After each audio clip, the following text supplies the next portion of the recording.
Thank you, Olivia. So, with permission of the committee, so I think a lot of people hear about our discussion on policies reference to charges at our facilities. Is that correct? Just a couple of nods, yeah.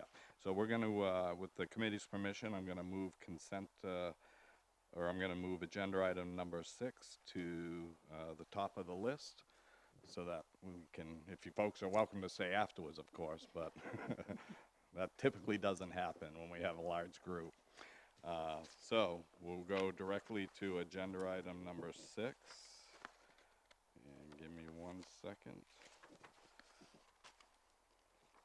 To review and discuss policy KF, community use of school facilities, and Superintendent Todd Finn will present. Thank you, Mr. Chair.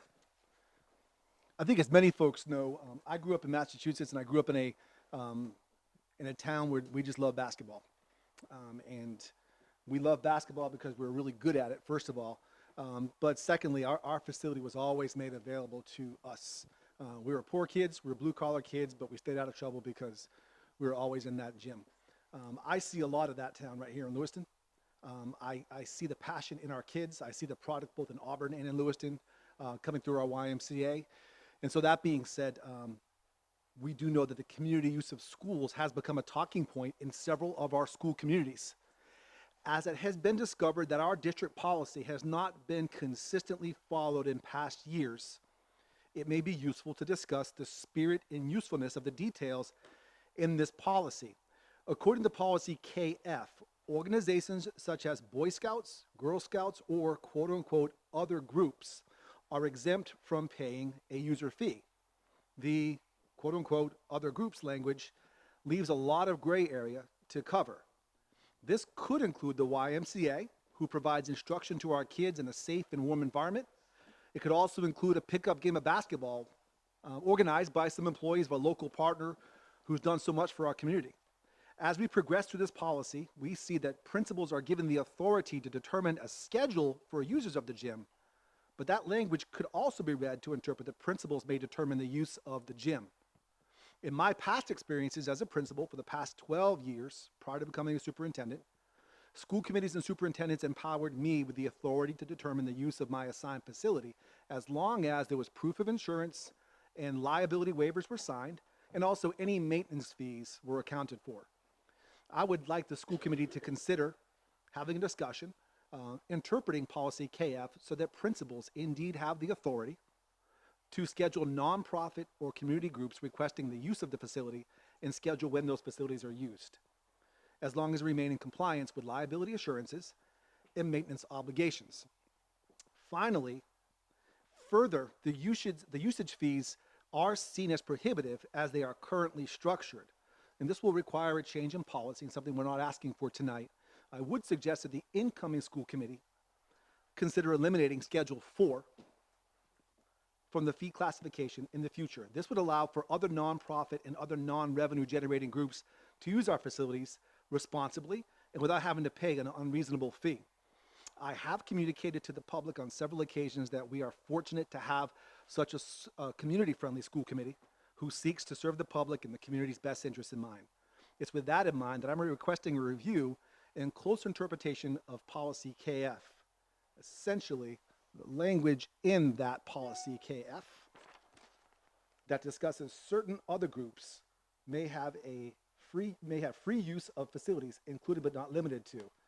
It never says who determines that. I would be very comfortable if the school committee would support the principals being allowed to make that determination. Thank you, Mr. Finn. Any initial comments or discussion from the committee? Excuse me, it would be nice if we could just kind of share some of our thoughts on this with the public so they have a general idea if they need to be here as we discuss this at the beginning of next year. Ms. Quartermarsh.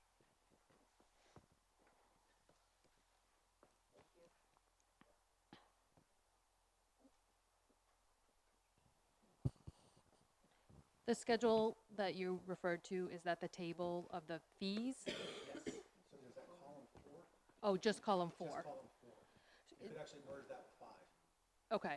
Just from my own understanding, is this a per usage fee or like if it was a basketball team, is that for the year or is that a per practice fee? Okay. Thank you.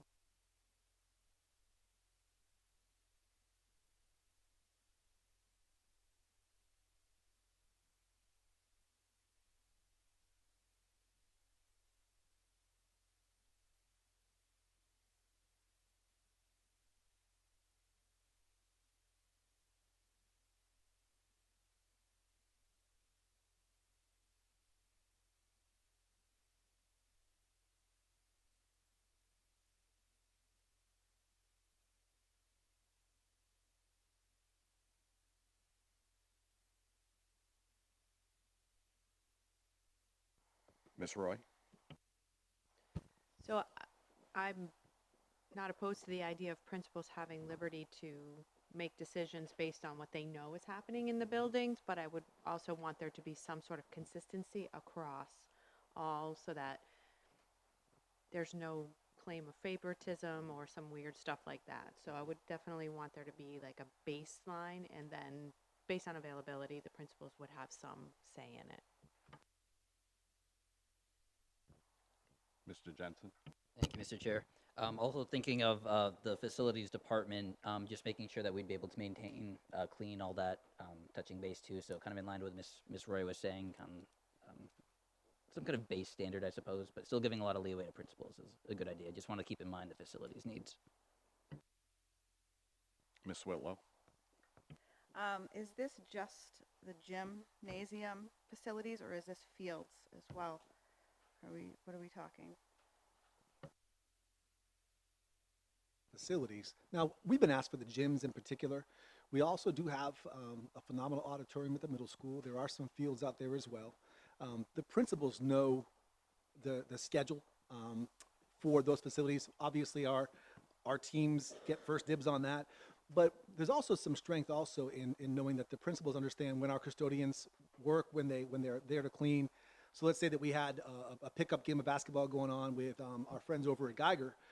If they're in there 4 o'clock to 5 o'clock, that gym doesn't get touched till 7 o'clock. It would not require really anything more than just making sure that we have our liability covered. So really on a case-by-case basis. But we've been asked about the gym, but I'm sure it could possibly spill into other things that the principal would have some determination on. Well, I'm just, I guess, referencing the fields because I'm not sure if all fields are maintained by the city versus the schools and how that works, and which I think is a bigger discussion to be had.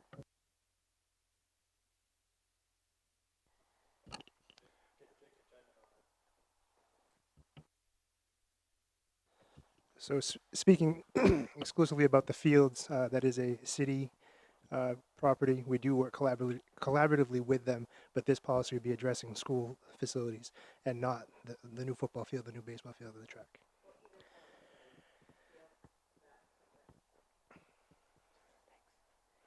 I would say that's also separate, but there could be some principal discretion in that because of what fields are not being used for certain things.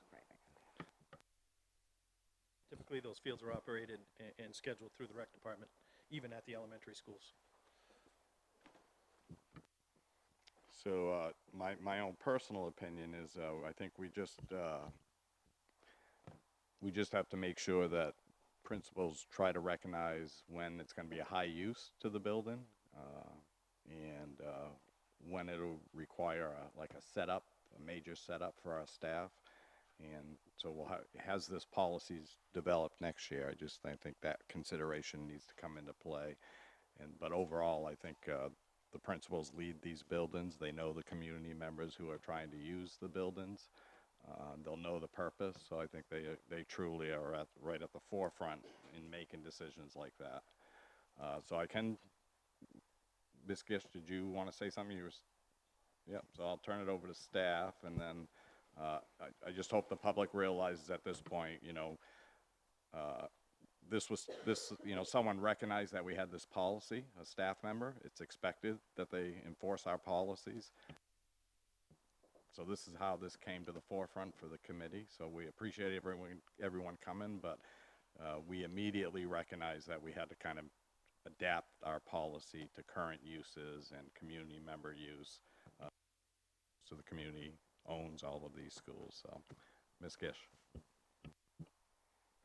So this came about because there was an issue at Geiger. We have partnered with the Y program for years, since I started at Geiger 5 years ago. And they've used our gymnasium for basketball practice. And then this year they were told they had to pay $200 per usage, which obviously a group of 5th and 6th grade girls that are paying $100 to play on the team can't afford to pay $200 for each practice. So it kind of came about from that. I feel strongly, just like what you just said, Mr. Kayer, that the gymnasiums belong to the community. We went to the taxpayers when all of our schools were being built and asked for bigger gymnasiums for community use. And I feel really strongly that we should be allowing that. Our use, like Ms. Whitlow was talking about, the fields and stuff, so all of the fall sports, all of the spring sports are using those fields free of cost to play soccer, to play lacrosse, to play baseball. So it really just affects these winter sports. And it would really be too bad if they're not able to use those facilities during their season that they need to practice. We have a group of kids here that haven't had a place to practice for a few weeks now because they were counting on being able to use Geiger like they have in the past, and it's kind of been on hold until this came here. So they came out tonight to show their faces and hopefully get some support. So thank you for your time and consideration. Yeah, Ms. Whitlow. Although we can't amend and approve a policy change right today, can we somehow waiver it so that they can use the facility free of charge? Josh, did you want to say anything else? I think for the most part, everything has been touched on. The only thing I would like to reinforce after hearing a couple of concerns from the board, we do always charge for custodial fees should there be any cleanup after any event. Those rates are defined, and there is specific language in there that those fees never get waived. In addition to that, should any group do damage, not follow our policies, we do reserve the right to cancel those agreements with those groups should a condition like that arise. So the school district, the facilities are protected, but I 100% agree that those spaces should be used at the discretion of the principals, to either conform to or waive those fees as needed based on the population of the group asking to use it. Because a majority of who's represented here are attending our schools. So that's the group we're looking out for right now. So do we have any idea when you might try to get this back on the agenda in the coming year? Yes, I'd like to. With the new committee, I'd like for us to be able to visit that fee schedule. My recommendation would be to eliminate 4 so that any nonprofit, non-revenue generating would be able to use the facility free of charge. For this evening, there's nothing to change. What I'm looking for is for the committee to, because it doesn't say we can or we can't, it doesn't say who makes the call regarding others. My thoughts of the principal should make that call, and it sounds like we're generating some support from that. So that's what I'm looking for this evening. So kind of what Ms. Whitlow said about a waiver, allowing principals now, even though policy says no. Yeah, policy doesn't say no. Policy says principals can't allow certain groups and others. Okay. So, well, it doesn't even say principals. It says that others. It doesn't say who. My take on that is I would delegate that. If they are my designee, I'd delegate that to the principals. Okay. So I'm comfortable with that, and I think the rest of the committee is comfortable with that as well. Yeah, I'm definitely comfortable with that. I'm just curious about the custodial fee that cannot be waived for that group of kids who attend your school. You have the authority to waive that. I don't. You don't. Okay. I'm not, and he does. I just don't know when is a good time to waive it and when is not. I have no idea. Typically, generally speaking, our custodians are there well after these events take place. So they just adjust their schedule cleaning or cleaning schedule to clean those spaces after the use is done. When the $30 would kick in is if a use was being asked for on a weekend in a building that's not currently occupied by a custodian. The use agreement policy is very specific in indicating that there must be an LPS custodian on site or a representative from the school at all times while an event is taking place, whether that's a practice or any kind of a meeting or social gathering or fundraiser. So it's in those scenarios where we're being asked to be in a school when we're not currently there, that's where those fees kick in. If it's happening, like most use agreement requests that have come in are typically for early evening, our custodians can make that adjustment without incurring any cost to the user. It's when it happens off hours. All right, so at this point, the superintendent shared with me that on January 27th, it'll come up on the agenda again for further discussion, but I think you can kind of feel the sense of the committee at this point. But I will open up to public comment if anyone feels they'd like to speak on this. Mr. Geiger?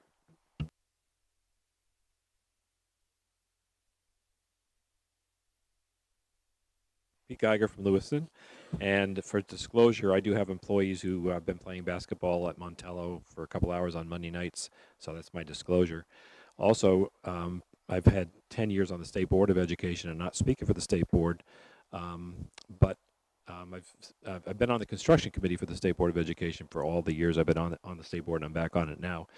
And I've felt passionately about the use of facilities. Back in the 90s, we would build an elementary school for about $10 million, and we'd build a high school for $18 million or $30 million.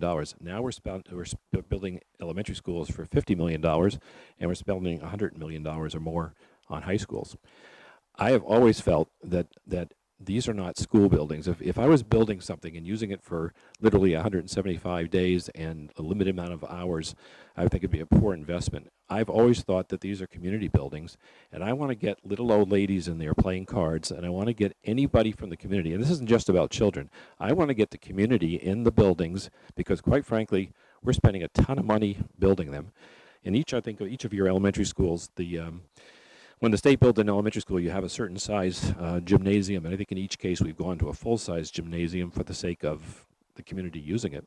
So in the case of, let's say, the Geiger employees, which is just an example of a group that uses it, you could always have them sign a waiver on insurance as opposed to this group of people having to buy insurance since they're already insured through my company.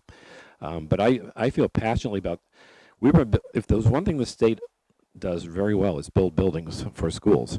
But I will maintain that they are community buildings that should be used by all kinds of people. I think 75% of the population doesn't have kids, voters don't have kids in school. And I want everybody to think that that's their building. And I cringe every time I think that a school building is a school building and it's not a community building. So yes, it's a school, but I feel very passionately that we're putting so much money into these buildings, and we're building them also, and as you know from the Connor School, the Geiger School, we're building them in ways they're very well maintained. So it isn't like people come in and trash these places. For 25 years, I had a Night of the Stars where I used the auditorium in the middle school, and we took good care of it. But my usage was for Montello School. So I want to leave you with the point that these buildings you should encourage and try to get as many people in those buildings as much as you can, and not just during school days, but as much as you can, because people who vote are going to vote based upon their feeling about a facility, and either it's part of the community or it's just this building that nobody can go into. And so I think we've done a great job in this community and quite frankly around the state to build great schools, but what we need to do is have a mechanism for people to use it and everybody to use it, not just schools, not just teams. So that is my take on it. Thank you, Mr. Geiger. Okay. Anyone else from the public wish to speak on this? Sir, if you could just give us your name for the record. Yes, of course. My name is Chris Shea. I'm the Associate Director at the Auburn Lewiston YMCA, and I just wanted to come here and speak on behalf of the Y in our program. Mr. Finn, it's nice to meet you. I know we've emailed back and forth, so I appreciate your support in bringing this to the committee. I've got two comments. One is regarding the policy, and I appreciate maybe eliminating that category 4 altogether, but category 5 with the exempt status, schools, school-related groups, and government, and it also lists those other groups as Boy Scouts, Girl Scouts. The Y is also, we're nonprofit, non-generating revenue, but we're also a charity organization, which is almost a category that's not listed here, but it's in the same scope as Boy Scouts and Girl Scouts. That charity piece is a 501c3. So in my opinion, I think we belong in category 5 as it is. I'm not sure why the discussion is that maybe we should be category 4 and paying. I think our status, our relationship with the schools, I know Mr. Webster was in before your time, but we had a working relationship there. We do stuff with the school system at our Outdoor Learning and Education Center. We've done stuff for the Star Academy free of charge when we were at Camp Connor, and we've had relationships, again, with the schools in addition to our status. So that's kind of my comment on maybe where we should be now and not being charged. My last comment is a situation where now we've been using schools in Auburn. We use Fairview, Park Ave. We've used Sherwood Heights before. Some schools we can't get into because of maybe cheering or middle school or high school basketball. But I've been at the Y for 20 years. That we've always used a number of schools in Auburn and Lewiston. We're in a situation where we don't have the gym time. If you've ever been into the YMCA gym, it's a smaller court. And when I played back in the late 70s, my team practiced, I practiced at Sherwood Heights at Fairview, but also at the Y for a time, and it was like just our team on the court using both hoops for our hour. These days, we have 27 in-house teams and 6 travel teams, and we have skills and drills from 4:15 to 5, and then we have practices from 5 to 6, 6 to 7, 7 to 8, Monday through Friday, and we have a team at this hoop, and we have a team at this hoop. And that's still not enough gym time. We have like 5 teams that we have to send off-site for practice. So in a sense, we're kind of in a bind. As Cindy said, we've already eliminated a number of practices for about 5 teams for the last couple of weeks that haven't been able to practice. We have in-house teams. We have teams that play in travel leagues. We have some of our 5th grade girls here. We have 3rd and 4th boys, 2 teams, 3rd and 4th girls, a 5th and 6th girls team, a 5th grade boys team, a 6th grade boys team, and that's where we need to kind of use these school facilities. So I'm trying to get a gauge on where we're at, but like I said, when this came to light, the fact that we may be being charged, we did not plan for this. For us, it was status quo, the relationship, getting into the schools, and now all of a sudden we're looking at possible fees. But again, we didn't budget for it, we didn't plan for it, and we've had a handful of teams out not being able to practice for a number of weeks. So I'm not sure where that leaves us going forward tonight. I know you talked about bringing it up at the next meeting, but we're kind of in a tough spot. So I'm hoping maybe we can do something sooner than later. At least if the policy changes next year and we are charged, we can plan for that. But right now, we're kind of really in a tough spot. Yeah, you'll be playing basketball tomorrow. Thank you, I appreciate that. So. No, the committee's authorized the superintendent to waive, and we do have to make changes to the policy to make it official, but that'll be the new school committee that decides that. But going through the principals, you guys should be able to schedule. Girls, what do you say? Thank you. All right, I appreciate the time and letting me say a few words about our situation, and I very much appreciate the direction this is going in and the concessions you folks are making and looking to change the policy and making it easier, and Mr. Geiger for his kind words. If he's still here, I'm not sure, but I totally agree with his perspective and take on how schools should be used. And again, with basketball, we're in and out. We don't bring anything. We don't make a mess. We take care of things. So again, thank you very much for your time. Thank you, Mr. Shea. Anyone else from the public wish to comment?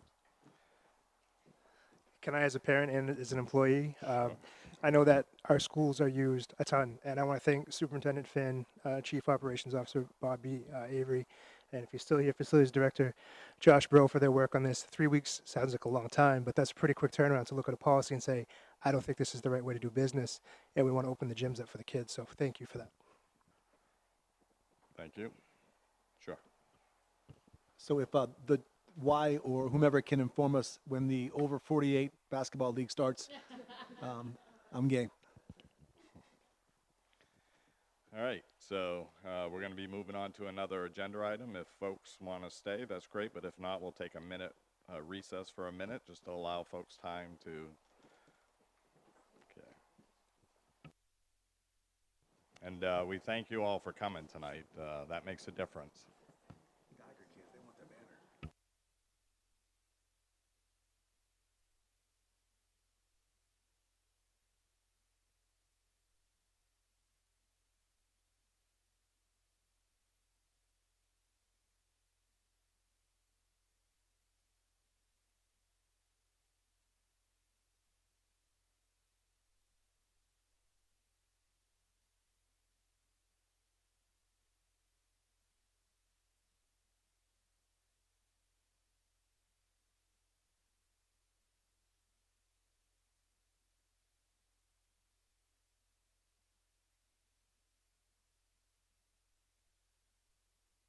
Okay, we'll bring it back.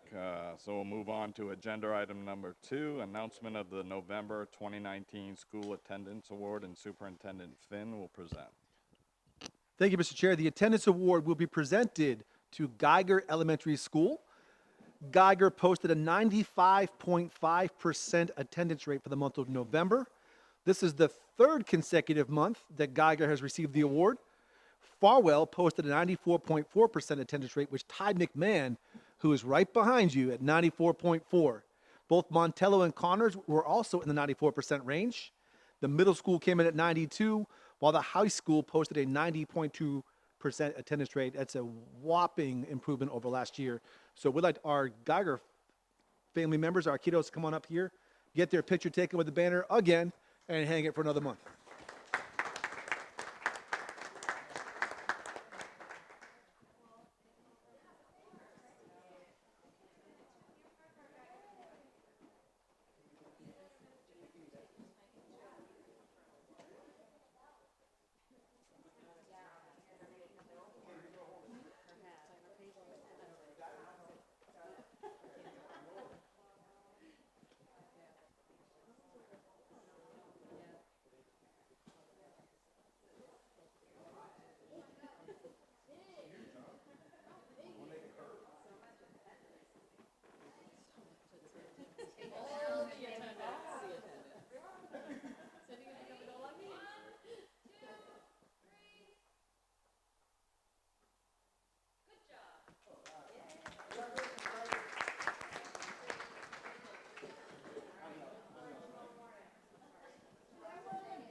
About this agenda.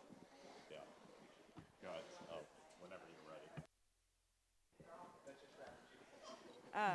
Superintendent Finn, I'm just curious as to what we're doing in our schools to promote this and encourage students to come.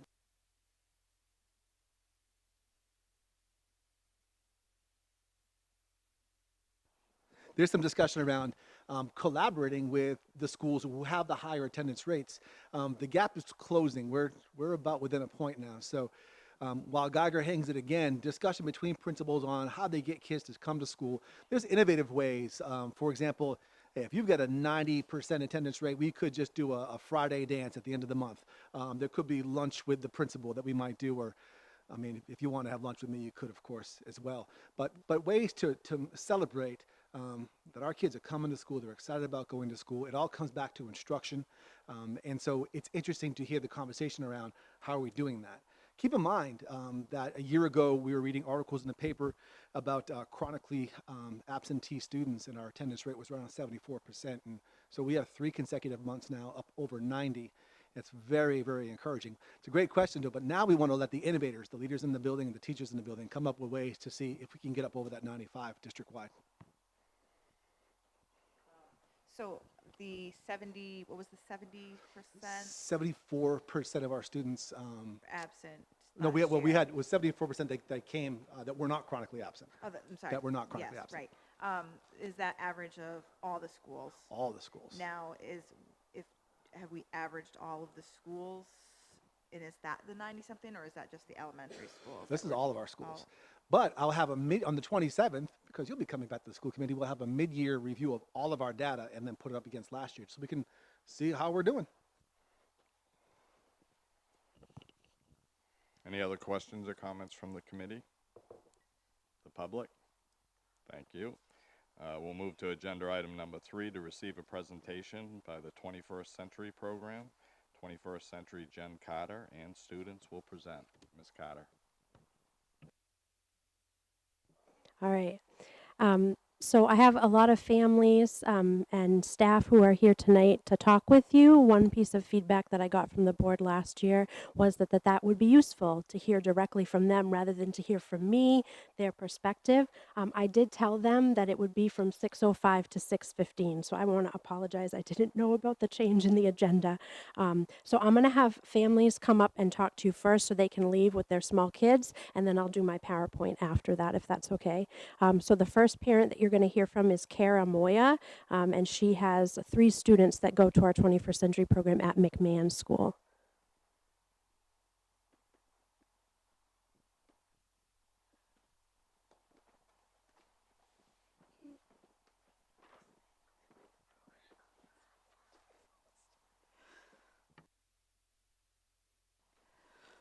Hi, I'm Kara. I have 3 students at McMahon that adore the 21st Century program. Rebecca's my oldest. This is her 3rd year in 21st Century.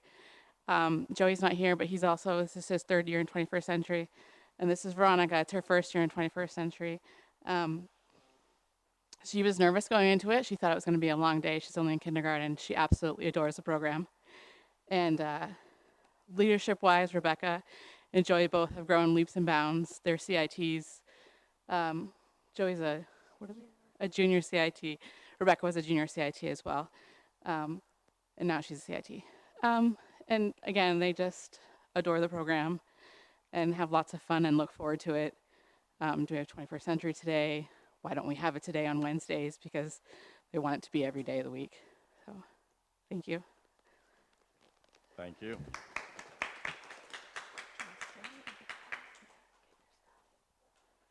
Ms. Whitlow. Hey, girls. I wanted to ask you girls a question. What is your favorite part of 21st Century? Why do you like it?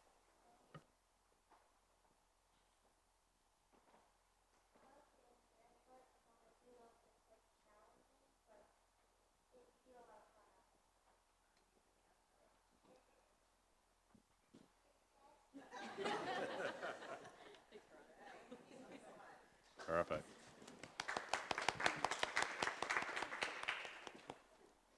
The next parent that you'll hear from is Shoni Currier, and she has 3 students that attend our program at Geiger School.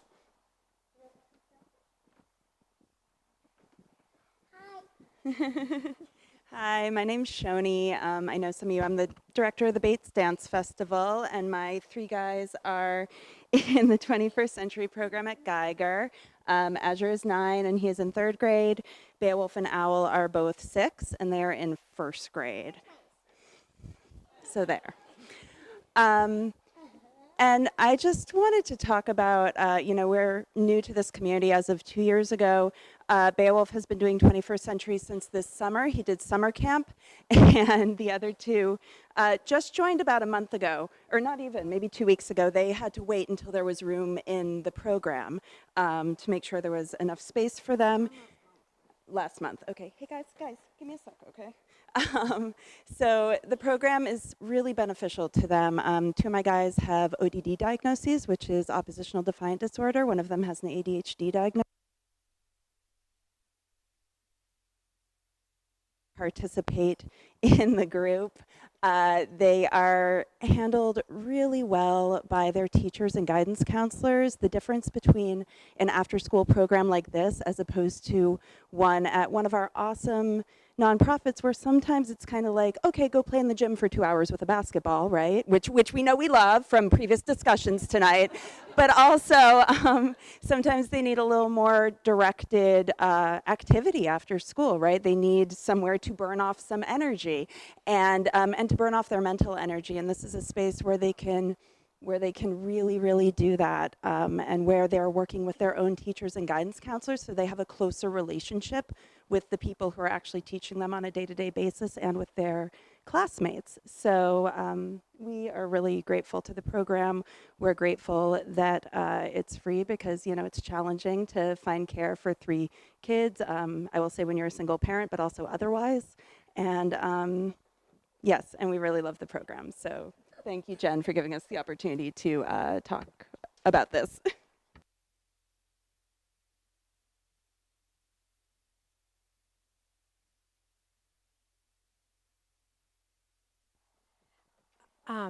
Veronica Chadburn has a daughter also who attends our program at Geiger.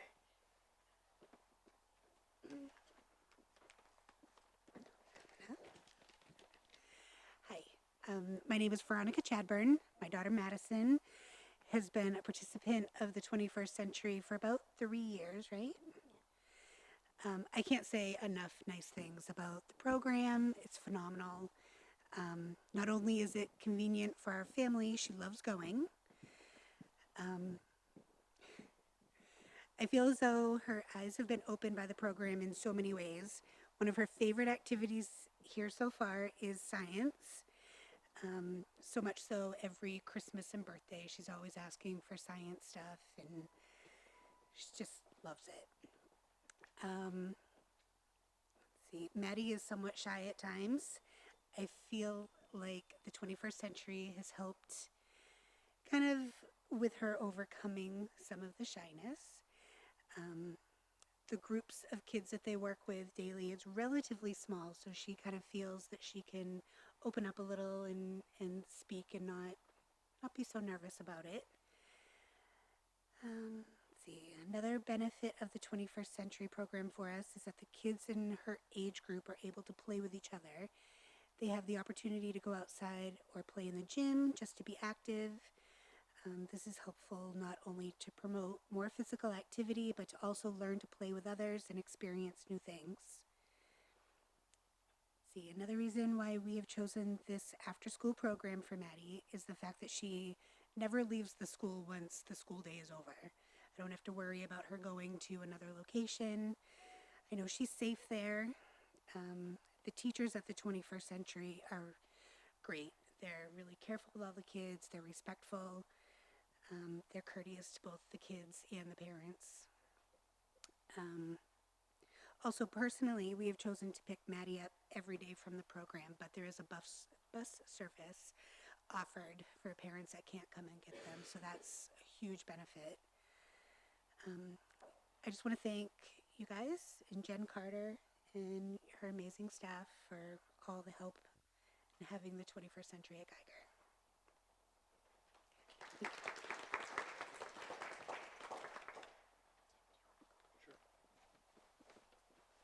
Hello, my name's Tim Smith. I teach at McMahon School, been in the school department 29 years. It's my 3rd year with 21st Century. It started 3 years ago at McMahon. The good thing about 21st Century for me as a teacher is it gives me a chance to connect with kids from kindergarten to 6th grade. I teach 6th grade at McMahon currently, but I work with all the students during recess and play. And then during our engineering lessons, I work with 3rd and 4th graders. So it's been it's great for those kids to be able to connect with me and me to connect with them, as well as the other teachers. We have same teachers together, I believe, 3 years in a row since it started. Most of us have been there and stayed there and work through the summer. So that part's great. The good part is I heard the word safe. Gives our kids a safe place to be. Some of our McMahon students live in some unsafe neighborhoods, so if they were going home directly after school instead of staying in with us, they'd either be playing in unsafe environments at times, or they're not allowed to go outside. They'd be just watching TV or playing video games. The leadership piece, I heard about Veronica. We have another little girl in our program, 3rd year, came 4th grade, couldn't read, didn't talk to many people, and now Miss Maisie, our leader over at McMahon says she probably could run the program. She, in a good way, she's blossomed. You know, her reading, she's still struggling, but she's working on it. She has more confidence and she leads, made great friends. So it's an outstanding program. I'm really fortunate to be part of it. So thank you.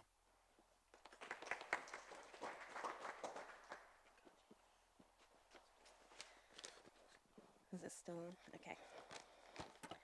Hi, I am Jamie Wardwell. I teach literacy at Lewiston Middle School.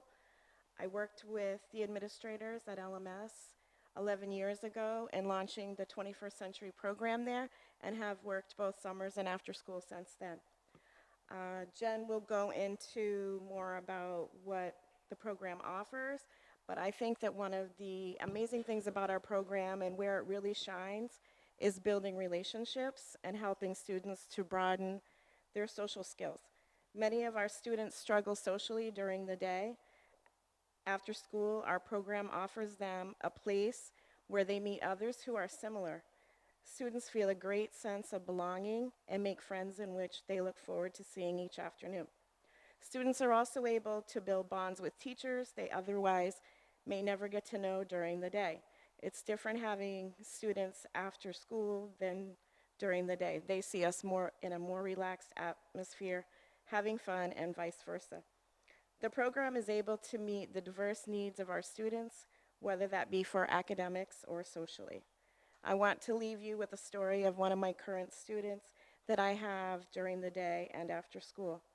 His dad signed him up for 21st Century at parent-teacher conferences. In the time he's been attending, I've noticed not only his work completion has increased, but also how he has really opened up socially. For example, he is more willing to volunteer in class and is socializing more with his peers instead of being withdrawn. Recently, I learned that this student signed up for the 21st Century program because he was being bullied while he was walking home from school. This has been able to help him twofold. First, as a safe place for him to be after school hours, so he no longer has to worry about being bullied on the way home. He has bus transportation after program, so that's no longer a worry. Second, an environment in which he can and does thrive academically and socially. I could share with you numerous stories that I have witnessed and have been part of that would show you even more successes. However, I'm here tonight to just offer you a glimpse of that and how this program shines for our LMS students. Thank you.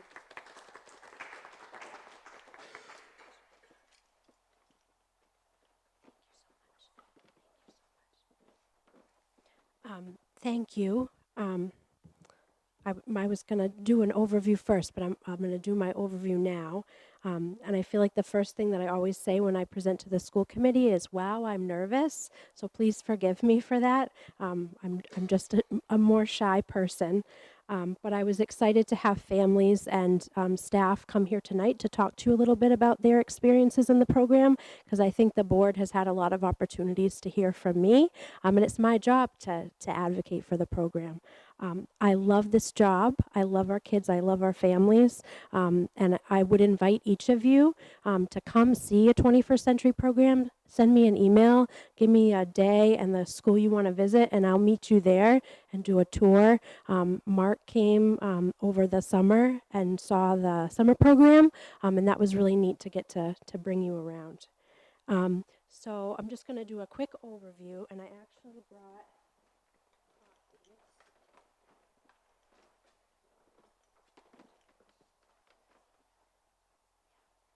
I like to have a copy to follow along, so I provided you with that.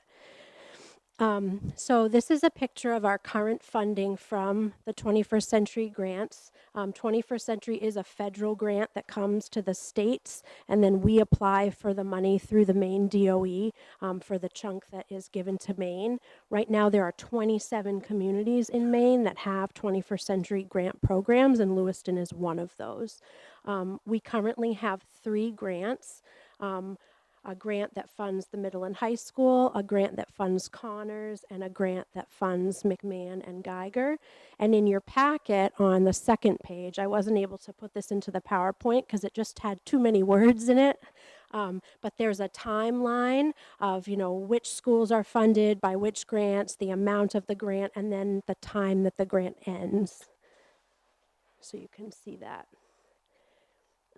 Our programs offer a range of services, and these are all within our grant agreement. They're requirements of our grant, and for really good reason, because they're best practices in working with students after school.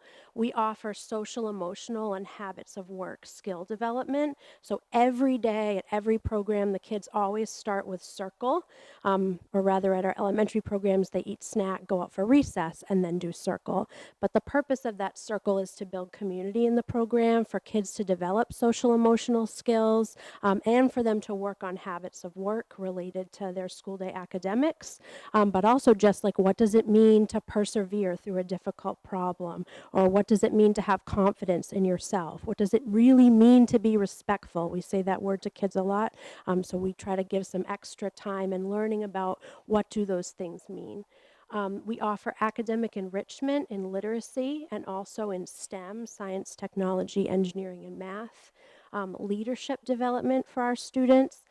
One parent mentioned the CIT program. So those are our 5th and 6th graders that take on extra jobs and responsibilities in the program. They also get extra privileges. And then we have leadership teams also at the middle and high school that do community projects. So for example, we had a group one year that worked around restorative practices, and they helped Mr. Langley's to write the grant that funded the restorative practice coordinator at the high school. We had another group that wanted to do a lot of art, so they painted murals all around the community. If you drive down Bartlett Street, the MCI building, one of their murals is on the side of it, and then there's one at the YWCA. Visual and performing arts, we offer homework help at the middle school and high school only, and then snack and physical activity every day. Some of the results of our programs. Last year we served 406 regular students. Our goal was 450. In order to be counted as a regular student, they have to come for 30 days. And so a challenge with that is that if we have a student that comes for 25 days, which is the length of our summer program, but then they don't come to after school, they don't get counted as regular. So I think even that number can be a little bit misleading, because we have so many, probably double that came 25 days because they came to summer, but they didn't hit the 30. And when kids attend 21st Century regularly, they show significant academic gains, they show significant social gains, and they also increase their positive relationship with school, which is a huge thing. We have many students that will tell us the reason I came to school today is so that I could come to 21st Century. And the relationships that they build with our staff, Jamie Wardwell, who spoke last, she says it, I think, in the best way. She said when she comes to 21st Century, she takes her teacher hat and she doesn't take it off, but she tips it to the side. And the program gives her an opportunity to get to know students in a different way. And she's found that students on her team, even if they're not in her homeroom and they're having a problem, but they go to 21st Century, they'll come to her as sort of that confidant because they know her so well through our program. I apologize for the tiny print on here, but these are some specific results of the program. So this summer, we looked at the Fountas and Pinnell literacy assessments from spring 2019 to fall 2019 to see how kids performed in terms of, did they lose any literacy skills over the summer? And we saw that 55% of elementary students who came regularly to the summer program either went up or they maintain their level. And that's even with the fact that the Fountas and Pinnell test changed this year and the criteria became a bit harder. The kids still went up or maintained their level. 58% of students who regularly attended after school last year increased their reading level from fall to spring on that same assessment. 45% of students who regularly attended after school last year went up on the NWEA assessment for their math scores. And then the last two we look at are student behavior or social skills indicators. So 70% of students who regularly attended after school last school year improved their behavior in the classroom during the school day. And that's according to teacher surveys that we do at the end of each year, where we survey their classroom teachers. And then 90% of students at the middle and high school who regularly attended, we offer homework help at only the middle and high school. We don't offer it at the elementary level, improved in their homework completion. So those are some pretty big numbers. And if you look at the national data, Lewiston, our program in Lewiston is actually exceeding a lot of the national measures that talk about why after school is important. So if we look at the homework help and improvement of behavior, our numbers were actually higher than the national averages for after school programs for most of the indicators. And these are just some things, this is some of the language that we use when we write the 21st century grants around why does Lewiston need these programs. And a big part of it is that all of the interventions that we can do during the school day are so, so, so important. But the one thing that they can't offer us is more time. And research shows that kids who are lagging in terms of academic skills or social skills, one of the biggest factors in getting them to meet those expectations is to just give them more time to work on that math skill, more time to work on their verbal language, more time to interact with their peers and develop social relationships. And so having 2 hours extra after school offers that extra time, and having 25 days in the summer offers that extra time. This is our funding for next school year. And this is something that I want you to see in terms of thinking about the budget process that's starting, is that these grants are intended to be temporary, and every 21st century community has or is expected to have a sustainability plan, which includes a plan for when the grants go away and also when the grants get cut. So for initial grants that are 5 years long, we have like $300,000 in year 1, the same in year 2, the same in year 3, and then in year 4 and year 5, the funding gets cut to 75% and then 65%. So this is what we're looking at for next school year. If you look in the 4th column, like at the middle school and high school, we currently have a program that is mostly supported through 21st century funds. Next school year, we're not going to have any money at those schools. So I'm asking building leaders to put into their local budget requests the money to sustain the 21st century programs there. At Connors, Geiger, and McMahon, we'll still have 21st century grants next year, but they'll be cut. This year, Connors has already been cut, so they'll be going to 65%, and Geiger and McMahon, it will be the first cut. They'll be going to 75%. So I've talked with those building leaders about adding additional funds for extended school year into their budget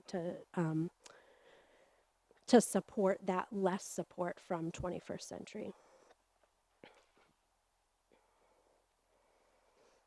Does anybody have any questions for me? Questions or comments? Ms. Roy? So thank you. That was a very thorough presentation, and I appreciate the data. I appreciate bringing families and students. I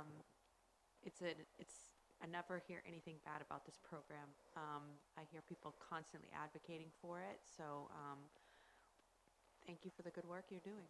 Thank you. Mr. Geiger? Couldn't leave you without saying something, right? She knows me very well. Some of you know my children, my 2 boys, young men now, were in 21st century. And 4 years ago, I was still am, started advocating for after-school programming for our district because we had nothing in our grade schools. We did have it at the middle school and the high school, and funding back then was much higher than probably all these numbers put together just for the middle and the high school. So numbers have definitely gone down in the number of years. Unfortunately, we don't see those significant changes till we see graduation numbers down the road. And then by that point, some of us would say on this committee, oh, well, the grant runs out, it just runs out. And then you see a dip in number of graduation rates or success rates in various levels. And so I'm a big advocate about continuing these programs, but we have to sustain them and putting in them our budgets however that works with our district administrators and their budgets, or the encouragement of the superintendent and putting that in, and the school committee and encouraging that as well. So I'm such an advocate for that as well. And you touched on a lot of the things I was like, okay, they need to talk about this and they need to talk about this. We heard a lot from the grade school kids, and it was great to hear that, because my sons didn't get to touch 21st century till middle school, and it made such a difference to them. They no longer participate in the program because they kind of graduated out of it in a sense for their own purposes, because they went on and did other things. But if it wasn't for 21st century and building their social skills, not just for the kids that they knew in their own classroom, but they got to meet other kids from other classrooms throughout the entire school district. And they're still friends with most, if not all, of those kids. I don't know who they're exactly friends with, right? But they have they are definitely familiar with a lot of kids just because of doing that program. And their social skills, leadership skills. My oldest, 3 years ago, received, I can't remember what the title was, but he did receive an award for being like most something. He still wears the sweatshirt that was given to him in that presentation. Matter of fact, it fits him better now because he's lost some weight. So he's really fit. He does very well. But, and if at some point you want someone who's an alum of that program to come talk, he would be so willing to do that. I'm sure both of them would be willing to do that as well. And to explain how the skills that they learned through that program affect them today and show them as leaderships of the day. And for grade level wise, their grades have gone through the roof. So my oldest was 3 years behind in reading and math, and he no longer needs a program like 21st Century, no longer needs a program, an after-school program to help him out. He knows that he could go to his teachers. He knows he can get help. He does it on his own. He doesn't have to have a program to guide him through. So it's certainly been an eye-opener for someone like that, and I hope this program continues with the future school committee and the direction of this committee, this school. Thank you. Thank you, Mr. Gagnon. Any other questions or comments? Thank you very much. Good presentation.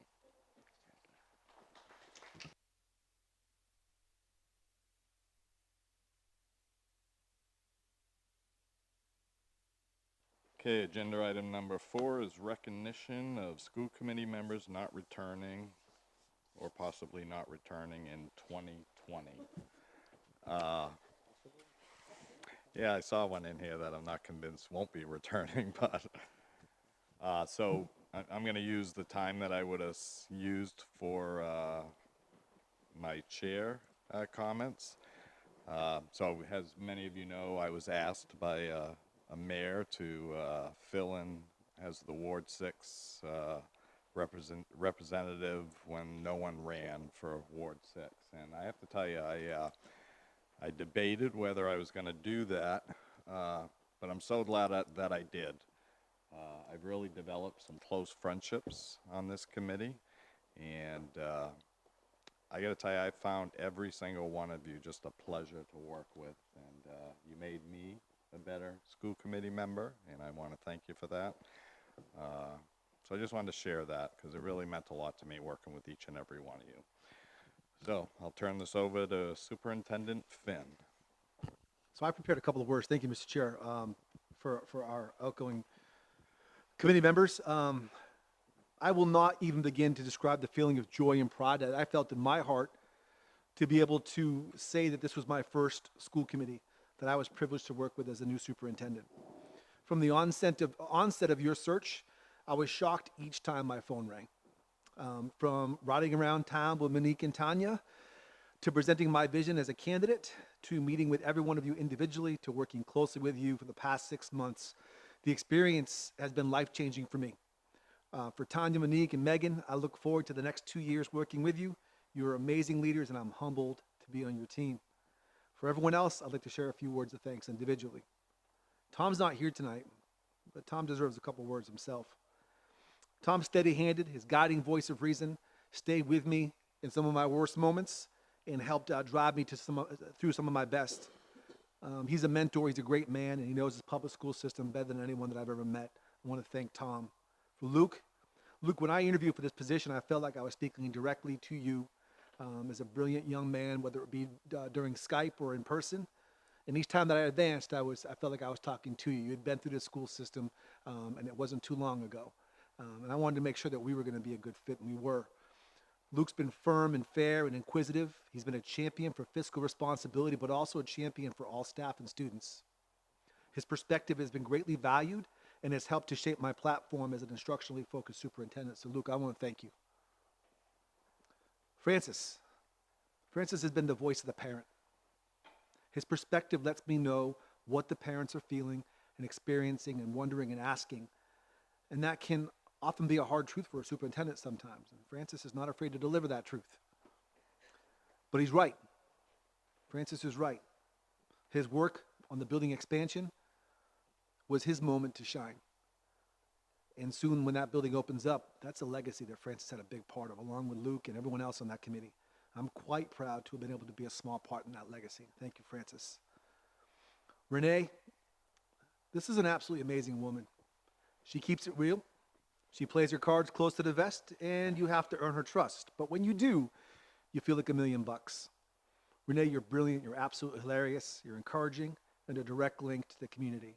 In the South, we would say Renee knows what's up. I'm going to miss that smile and that guidance and her presence at these meetings, but I know she won't be far. Alicia, she makes me a better superintendent. Her commitment to not only the school committee, but also the city council is a testament to her views on public service. Alicia, you're so smart and focused and driven. Nobody knows policy like Alicia Ray. She's a text away. She's a gifted and talented baker who I still owe a pie plate to.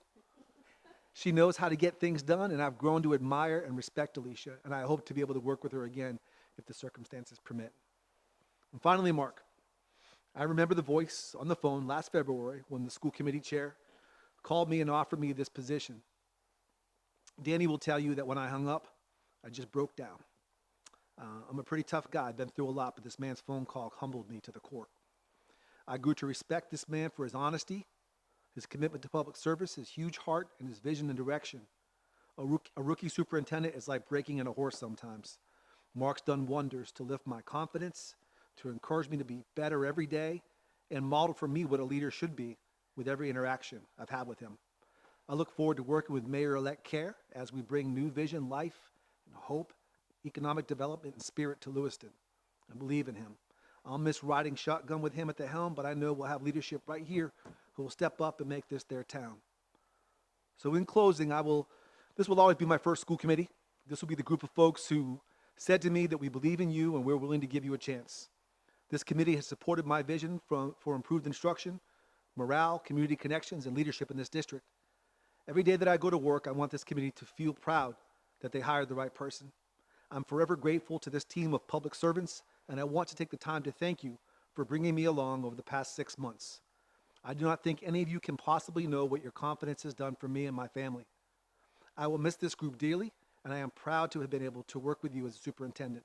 And I look forward to building positive relationships with our new members as we have a lot of work to do to become a premier school district in Maine, and we will.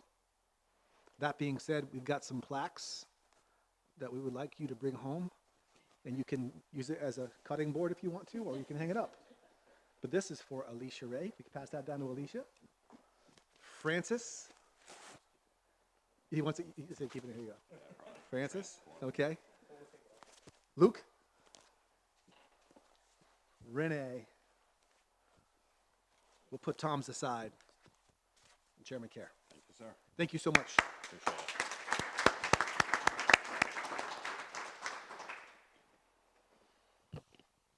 All right, thank you very much. And we'll move to agenda item number 5.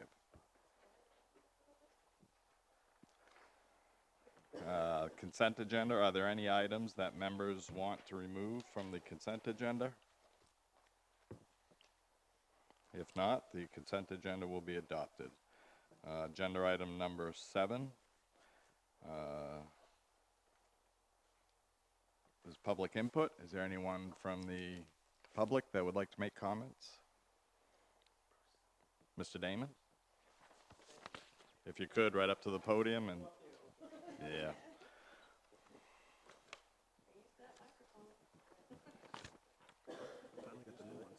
Yeah, I saw that.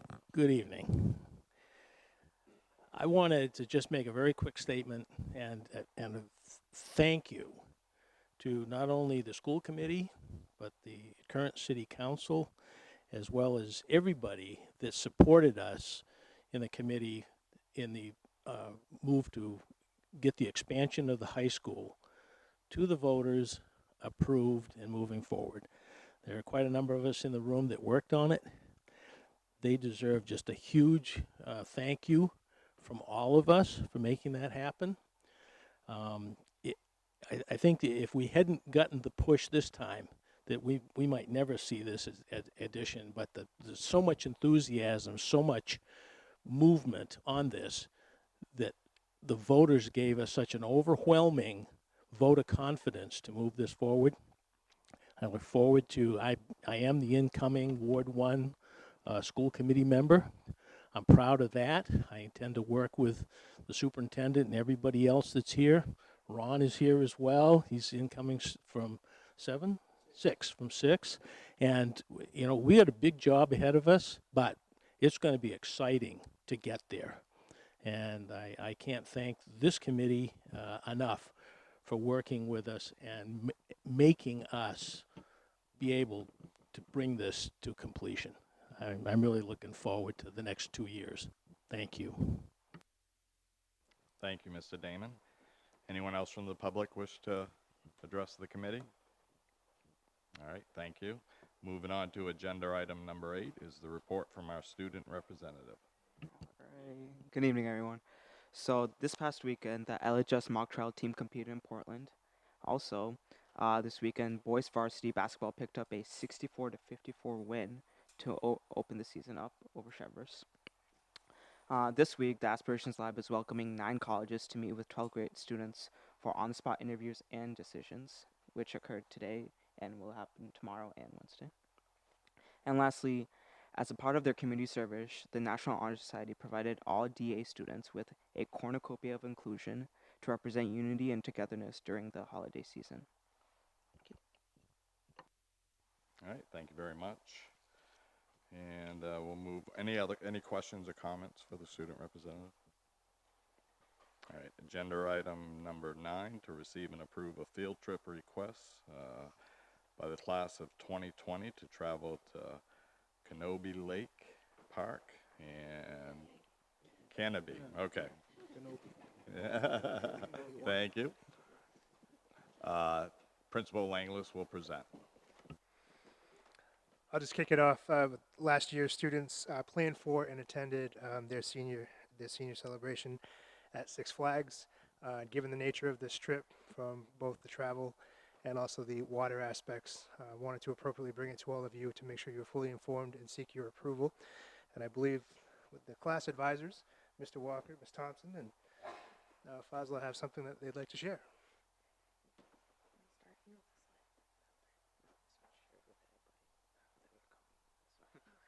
That's right. So Corey and I are the senior class advisors, and we have been approved at least through Canopy Lake Park and Northeast Charter to go on a senior class field trip on May 22nd of 2020. It is a amusement park. There's a water park aspect to it, and the woman that we've been working with, Joanne Jenkins, she has put together a plan for safety and things like that on top of what they already have included. There are lifeguards on duty, first aid booth right in the water park and throughout the park. There's ample security, things like that obviously are important. The nurse would travel with us to Canopy Lake in case, and well, she'll have any medications that need to be administered, things like that, as well as to be there on site. We will have a catered barbecue so that it's sort of the central meeting place for all students. And similar to last year, put together a time-by-time schedule so that there are multiple check-ins throughout the day.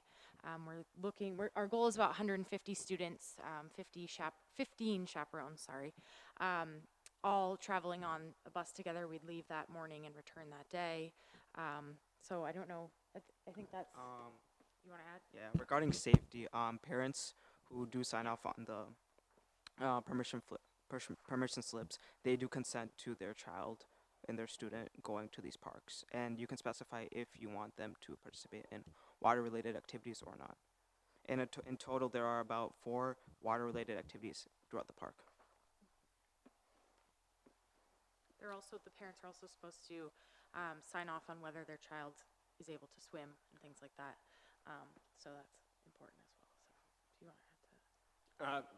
I don't really have a whole lot to add. I think you guys covered it pretty well. I appreciate you giving us the floor and listening to our questions.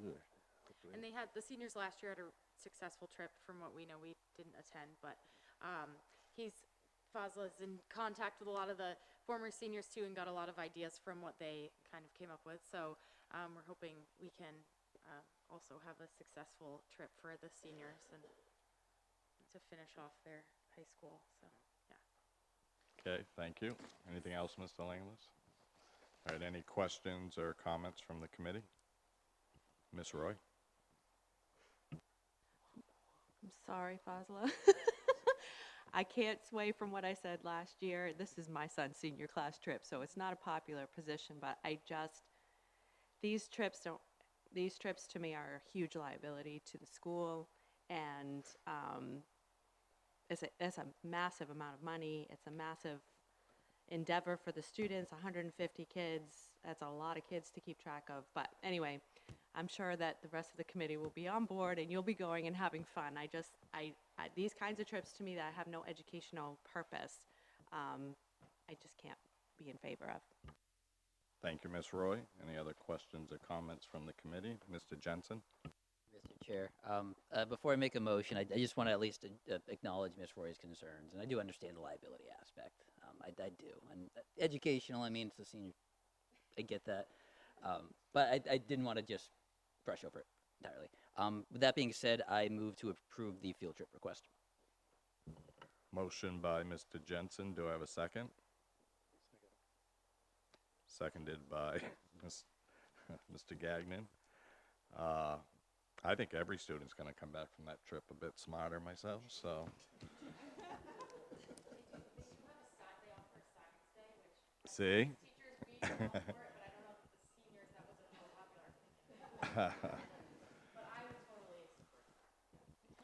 All right, any other question or comments now that there's a motion on the table?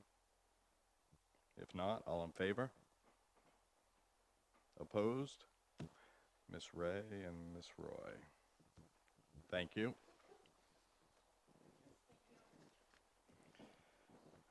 Agenda item number 10 is to receive and approve a field trip request by LRTC to travel to Bretton Woods.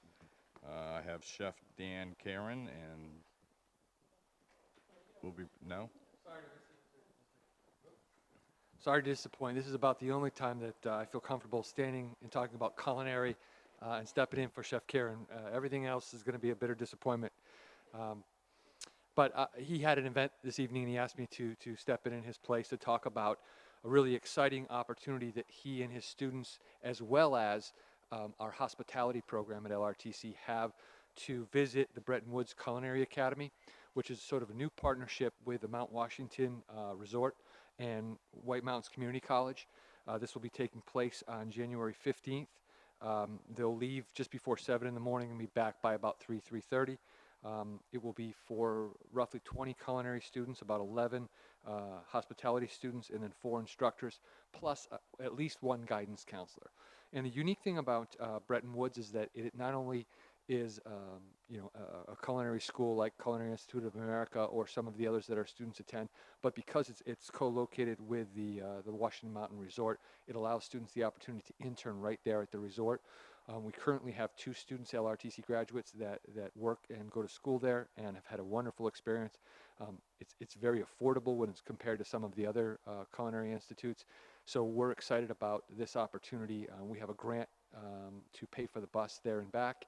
And again, I think it will be something that will be very valuable for our students that are thinking about pursuing post-secondary culinary experience. Okay, thank you very much. Any questions or comments, Ms. Roy? That. This is a wonderful opportunity. What a great way to have them see how this is in action in a whole different place, not just in town, but someplace else, in a resort like that is amazing. That's the educational opportunities that I think field trips should be for. Therefore, I would go right to a motion to approve this field trip. Motion by Ms. Roy, seconded by Mr. Jensen. Any other questions or comments from the committee? Okay, if not, all in favor? Unanimous. Thank you.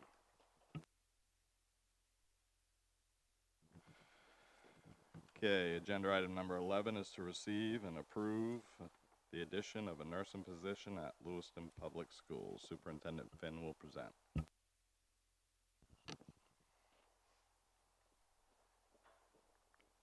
Thank you, Mr. Chair. Based on previous conversations held in open session at our most recent school committee meetings, members have asked for the addition of a school nurse to be placed on the agenda for a vote. Mr. Jensen, we did not forget you on this one.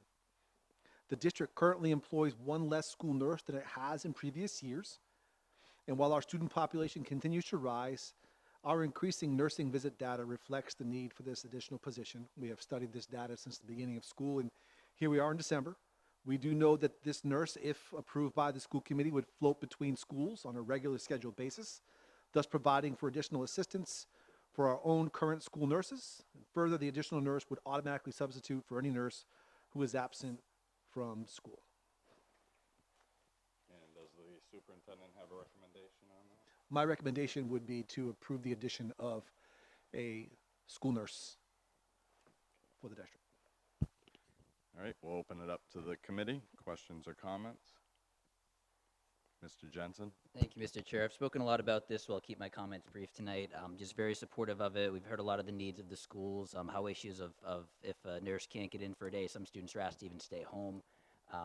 These are things that we can work on, and maybe the next budget cycle we can start to address this even more. But I think restoring the nursing levels that we had prior to the last budget cuts is entirely appropriate for the district. So I will certainly be supporting this. I guess I will move to approve the addition of a nursing program for, nursing position for LPS. Second. Moved by Mr. Jensen, seconded by Ms. Whitlow. Questions or comments from the committee? All right, I'm going to support this. I struggle with the out-of-budget position that this district seems to do throughout the year. We did several last year, and I just think that's poor budgeting. It doesn't allow the committee to have that big picture view when you're making decisions, and when you add it up at the end of the year, it's a significant amount of money. So I would just always remind any committee I'm a part of that out-of-budget positions are not, I think, in the best interest of budgeting policy. All right, with that said, all in favor? Opposed? Ms. Ray. Thank you. Agenda item number 12 is to receive the results of the LPS Climate Survey, and LEA President Allison Linton will present. Okay. Mr. Chair, in mid-November, the district partnered with the LEA to create and administer a climate survey for each of our school communities. The purpose of this joint climate survey is to gather and analyze information to help improve instruction in our schools. We know that the only way to directly impact student outcomes is through improved instruction. This year, we had an all-time high participation rate, which is encouraging from a data collection standpoint. The association president will provide the school committee with an overview of the survey results. Our next steps are to visit each school community to discuss their data, which will drive continuous school improvement efforts moving forward. Tonight, a preliminary high-level overview will be presented to the committee. The entirety of the information, as it is comprehensive and detailed in nature, can be presented in its entirety, hopefully in a future workshop session. At this time, I'd like to hand this over to Allison Litton.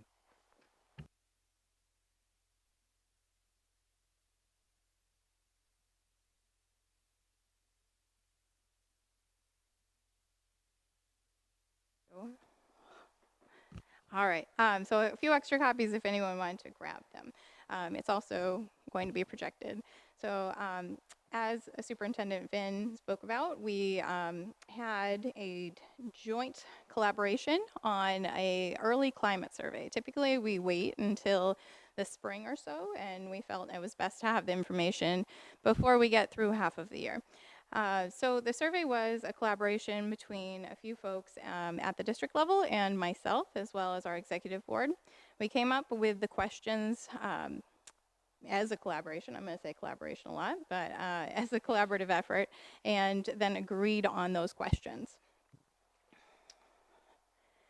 So the goals of doing the survey were to recognize areas of strength that we already have going for us, to improve student and staff relationships, learning working environments, improve those as well, and kind of examine the climates of our building. The survey was emailed and shared with all building staff. That includes custodial, food service, secretaries, teachers, ed techs, and any and all in between. It was open for 2 weeks with a reminder sent in between. It was voluntary and anonymous. No names were collected, no email addresses were collected. In the end, we had 408 participants and 413 individual comments on certain questions. So our first question was, where do you work?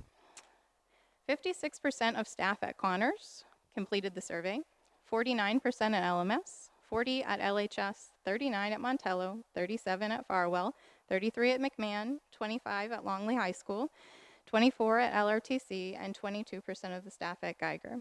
That was 39.2% of our district. 97% of respondents identified as individuals that are either on the certified contract or the ed tech contract. So certified contract is our classroom teachers, our coaches, our our OT, PT, speech therapists, all those folks. And then our ed tech contract is, of course, our ed techs.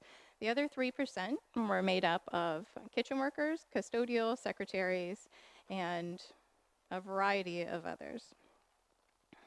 Right. So the first thing that I'd like to talk about is the conditions of physical buildings. The question was, my environment is clean and in good condition. Sorry. Let's talk about the rating system first. So strongly disagree would be a 1, and it works its way up to a 5 with strongly agree. It gives you a little bit of context on these numbers. So 406 folks responded to this question. The majority, as you can see, are satisfied or greatly satisfied with the environment and the condition of their buildings. Those folks that were not noted a few different areas. Things that are in disrepair, such as door locks, paint, hallway, flooring, things of that nature. There was also mention of custodial capacity. Some of our buildings are a little understaffed. When we have a few folks out, it's kind of a let's prioritize, see what can get done that evening, and then move forward. But at times that does mean that classrooms or shared space aren't cleaned to the degree that we would love to see it. All right, so teacher tools. We asked a few questions to see if folks have time and resources that they feel is appropriate for the job they're being asked to do. So the question was, my school schedule allows adequate time for teacher collaboration, planning, and preparation. The majority of answers fell in between. Some said that they were agreeing with that they feel they have enough time. Some said they do not, and then we had a few impartial, 26%. Another question was, I have access to tools I need to do my job. Again, the majority seem to fall in between. Some folks have everything they need and probably more. And then we have some that are saying, I don't have what I need. So we're going to dig further and figure out what exactly that is that they feel there's a lack of that's prohibiting them from doing their best. Social and emotional learning. This has been a hot topic for us for the last few years. We felt it was necessary to ask a few questions regarding that. The question was, I spend a great deal of time dealing with students' social and emotional challenges. If you could just take a peek at number 5 there, number 4, number 3, and then we've got 5% that are saying, no, I don't spend a whole lot of time with it. But that means 95% of our staff feels that they spend a great deal of their time dealing with social and emotional challenges of our students. Educators, employees at my school build stronger relationships with students. I'm very proud to see this, and I think being in the schools, being able to be in all of the schools this year, I'm seeing this firsthand. I can't say enough about how hard our staff works to really connect with these kids. Every child, not just some, not the easy ones, not just the hard ones, but every child. So 97% indicate that they feel that there's strong relationships, not only for themselves, but for the educators and employees that are in their buildings. We have the relationships. Now we just need to be working with the SEL tools. Student expectations. A large number agree that their school community has high expectations of all students. Another great one to see. Again, a large amount agree that the student expectations are fair. High expectations, fair expectations. Good. The school consistently enforces student expectations. Seems to be something that we're struggling with. The majority of answers fall below a 3.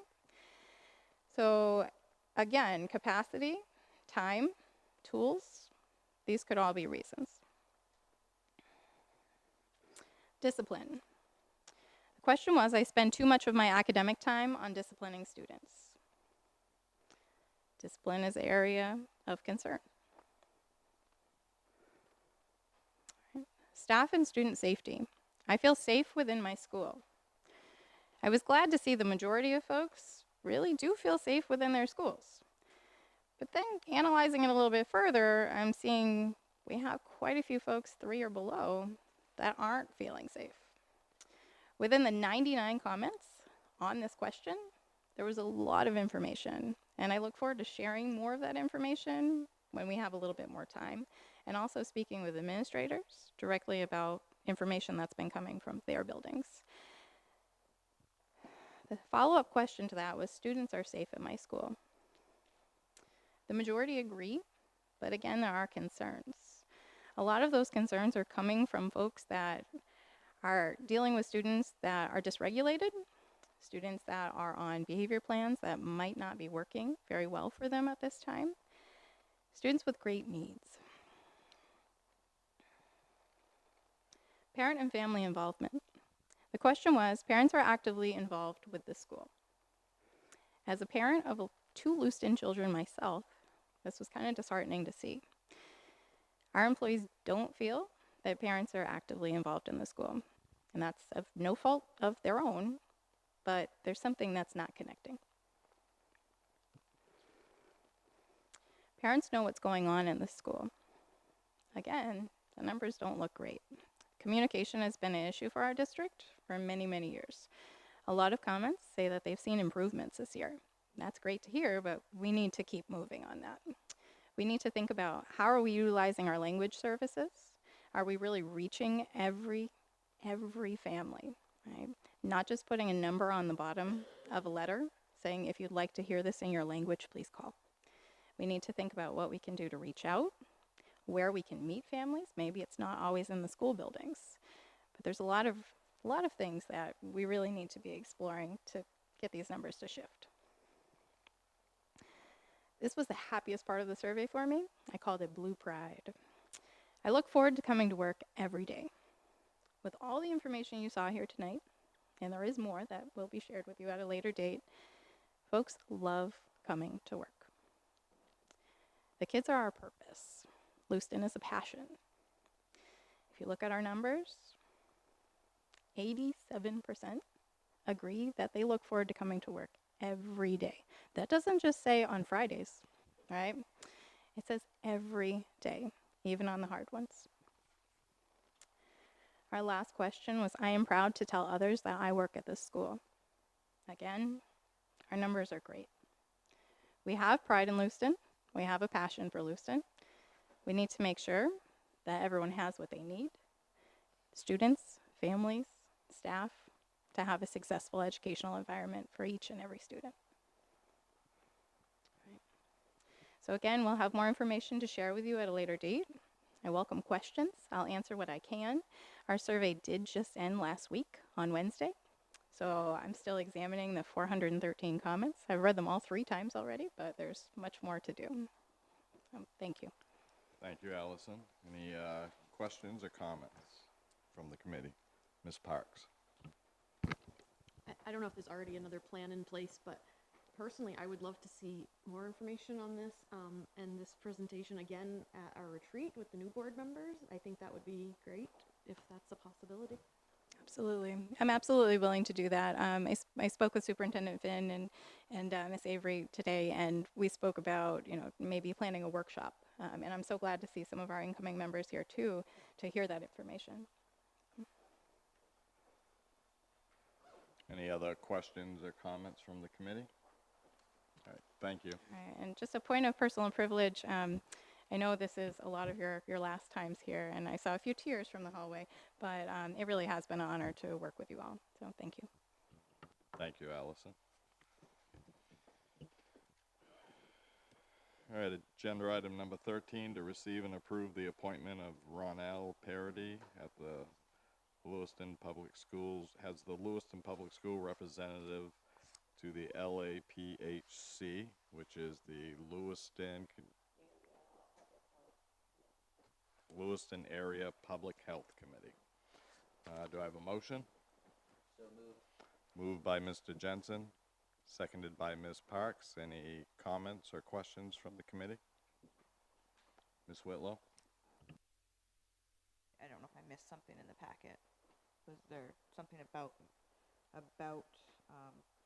is there any financial obligation on our behalf? She just volunteers her time in this sense?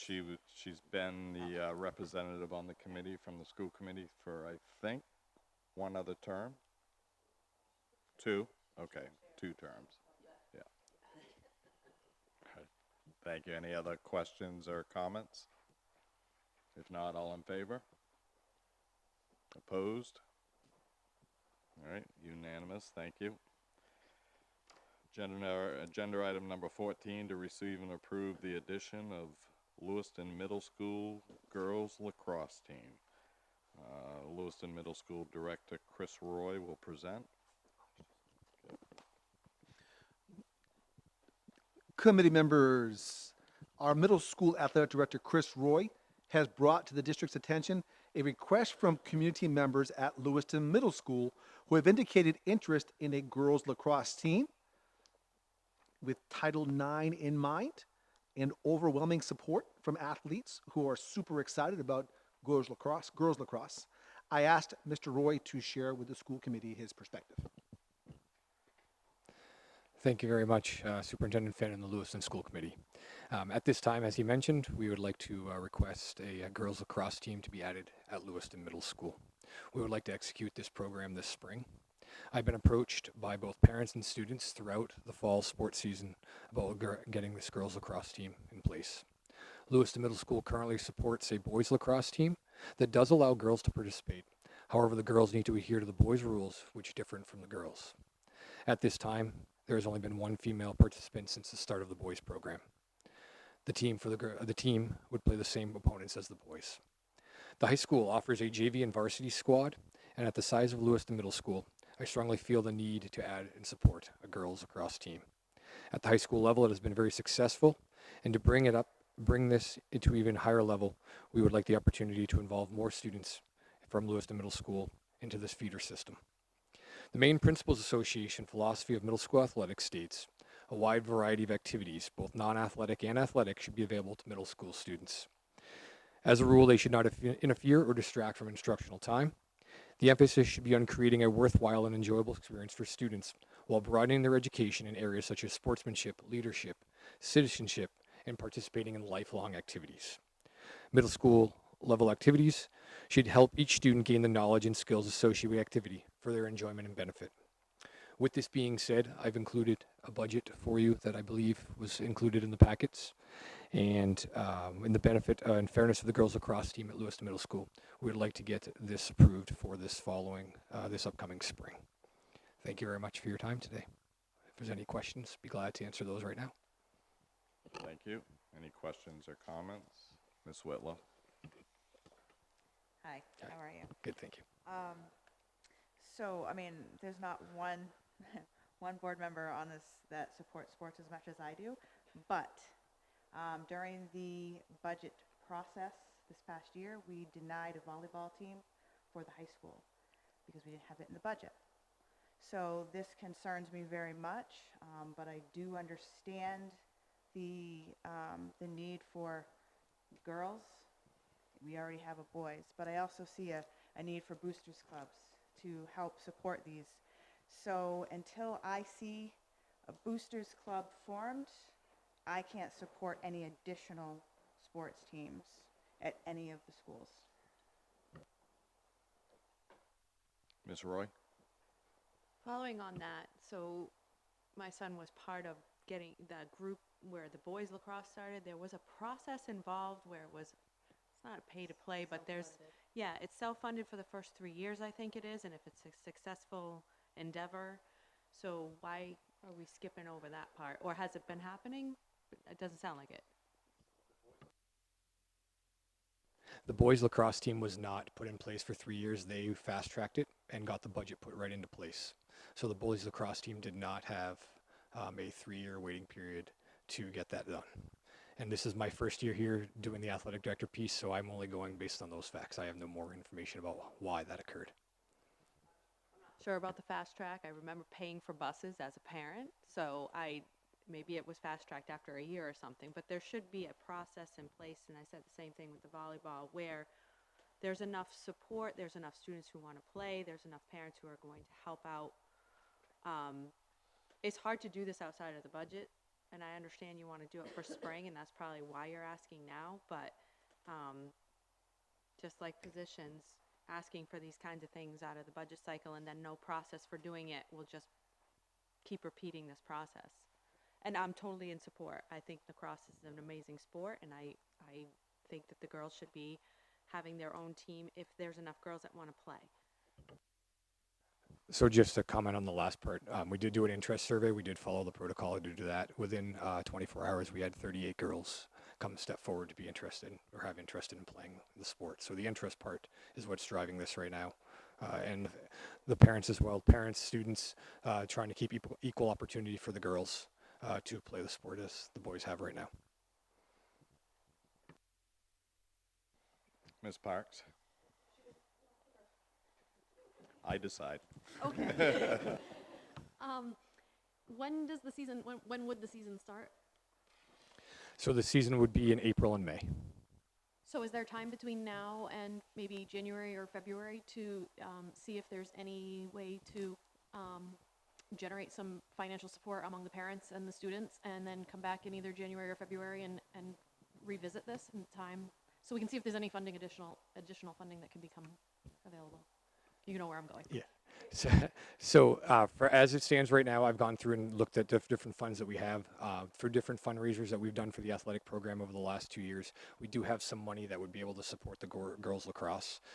The budget piece, the biggest part for us, like for the goals, would be over $1,000. That will be paid for already. That is not something that I've included in the budget. So what we were looking for basically is the salaries for a coach and the transportation and officials. The rest of it there is money set aside through different fundraisers over the past couple of years to pay for the other parts of the program. Ms. Quartermash?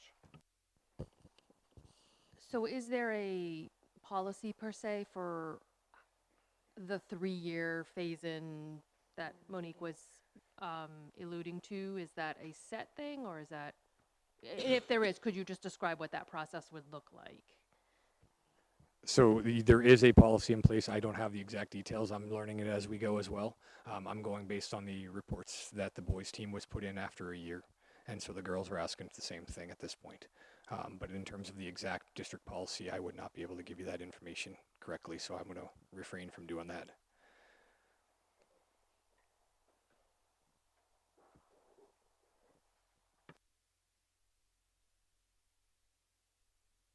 So are you saying the girls are willing to self-fund for a year?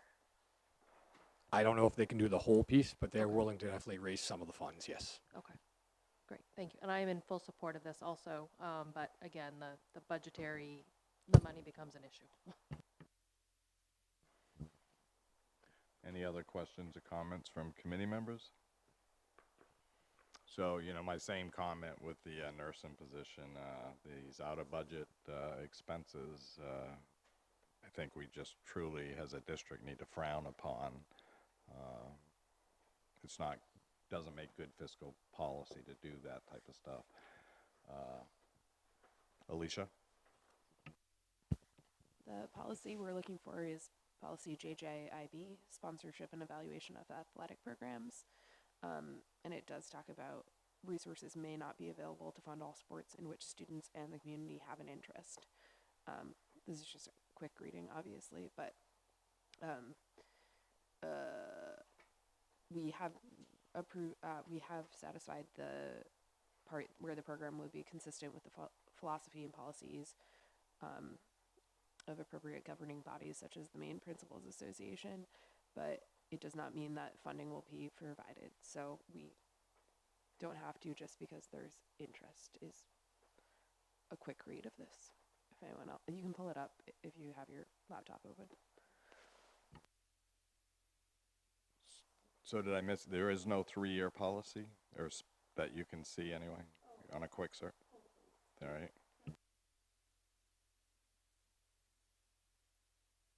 I don't know, I haven't read all of this stuff, but before making any decision, I think that's something that the board needs to do is thoroughly look at all of these policies that relate to it, but she's ready.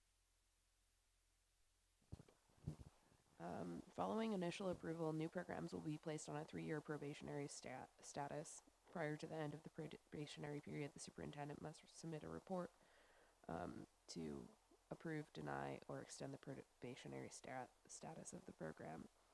So that, I think that's the 3-year. That's the only reference to 3 years in here. The superintendent is also responsible for making and supporting recommendations of a new program, so we would need the superintendent to weigh in on this program before we do anything about it. And then we may impose conditions that must be met regarding Ms. Whitlow's and Ms. Roy's concerns, probably. Okay, thank you. So Ms. Whitlow brings up a good point. If we don't even have the policy in front of us or a clear understanding of the policy, then it's tough to make a call on this. I'm going to suggest a couple of things, and the committee can disagree with it if they like. But one, I'd kick it into gear on fundraising, and then maybe come back to the committee after we've had a chance to review the policy. So that would have to happen, Ms. Parks.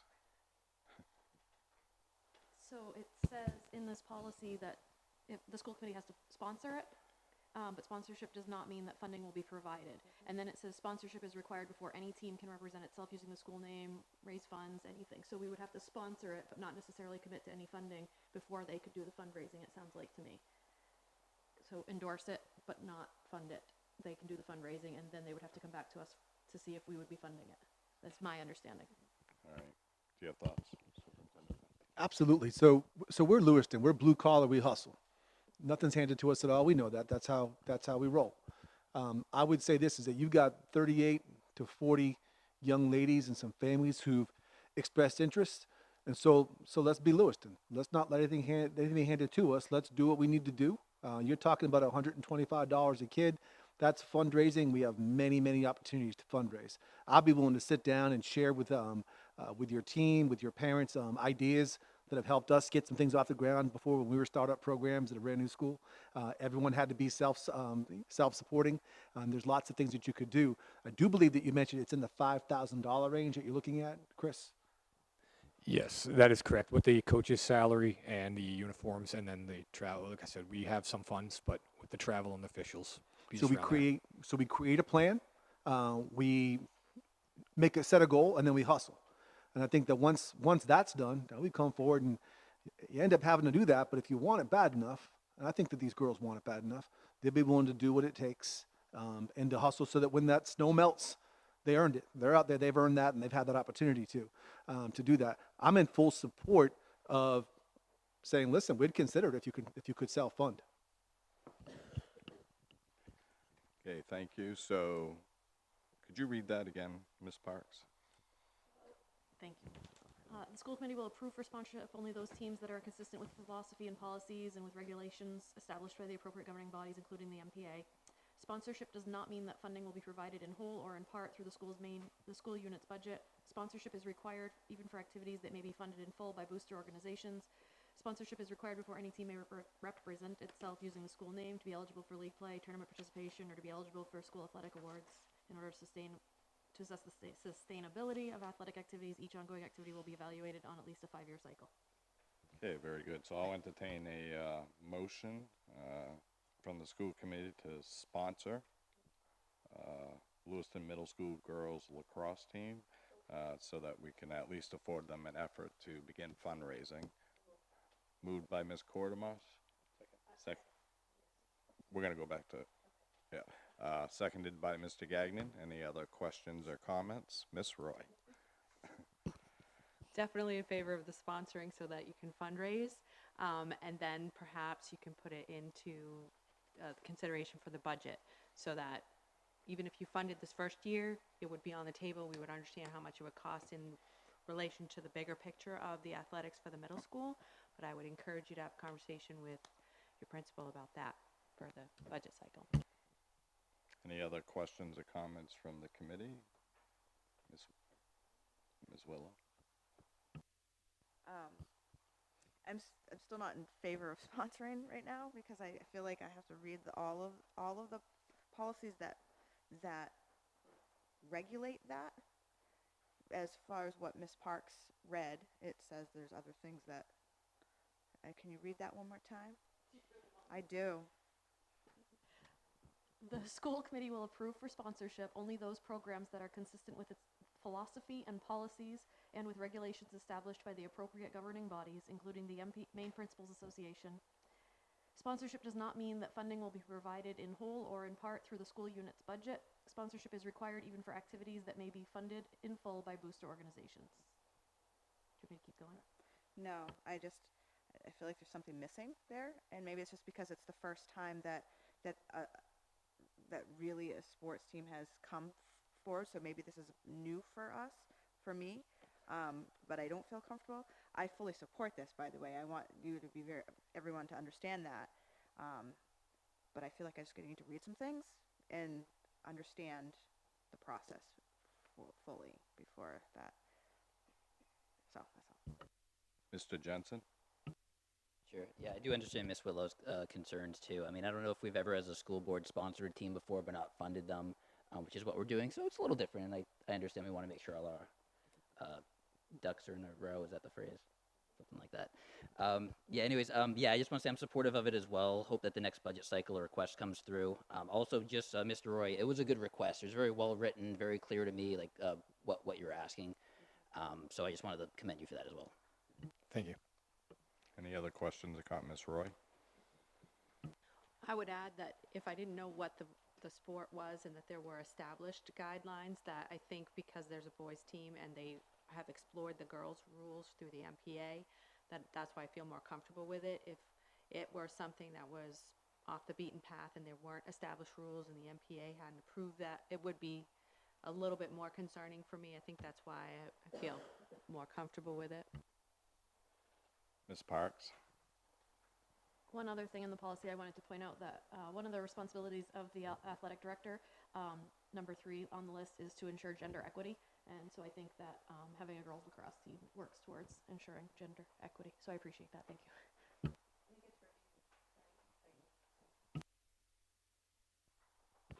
Again, we have to use policy to guide all of our decisions, even if it's wrong, or hasn't been reviewed since 2012, which this policy has not been. And I think the ways you could strengthen this proposal are under criteria for approval. There are 11 criteria listed here, and so that might help in the future as well if new teams are coming forward, and it might help for the high school athletic director to review that as well, referencing the high school volleyball team that was denied. So, Thank you, Ms. Ray. Any other questions or comments from the committee? Ms. Quartermash? I just wanted to make the comment to Luke's comment that this is exactly how the high school boys lacrosse team was started, and it was my husband who stood at the podium in the early 2000s, and it was self-funded for 3 years, the exact process that we're talking about, and it's grown into a, you know, a very successful program. So it can be done with dedicated parents and kids that want to play. Thank you. Anyone else? Anyone in the public wish to comment on this? Hi, Allison Avery. I teach at the middle school. I've been trying to get this going for the last 2 years at the middle school. Our previous athletic director, I guess, didn't put it forward last year for whatever reason. And I've had girls coming to me for the last 2 years requesting this, questioning why we have a boys team but not a girls team. A lot of parents feel that their girls shouldn't be on the boys field. It's a lot more aggressive sport than girls lacrosse. Completely different rules regarding physical contact, and let's just be honest here, size-wise, some middle school boys are twice the size of our girls. I know that I have some students here who are eager to start this program. I'm willing to put my hat in the ring for coaching. I played all 4 years of high school. I think it's a very valuable tool for these girls to keep going with sports. A lot of them are field hockey players. A lot of them are basketball players, and they still want that spring sport, and this would give them that opportunity. I still have girls sending me emails like, hey, can I get on that list? Like, I think we're up to like 50 girls at this point. So it's even enough for 2 teams at this point, not just one. Thank you. Anyone else from the public? Back to the committee. If not, the motion on the table is to allow a sponsorship so that they can raise the funds needed to hopefully go to the next step. All in favor?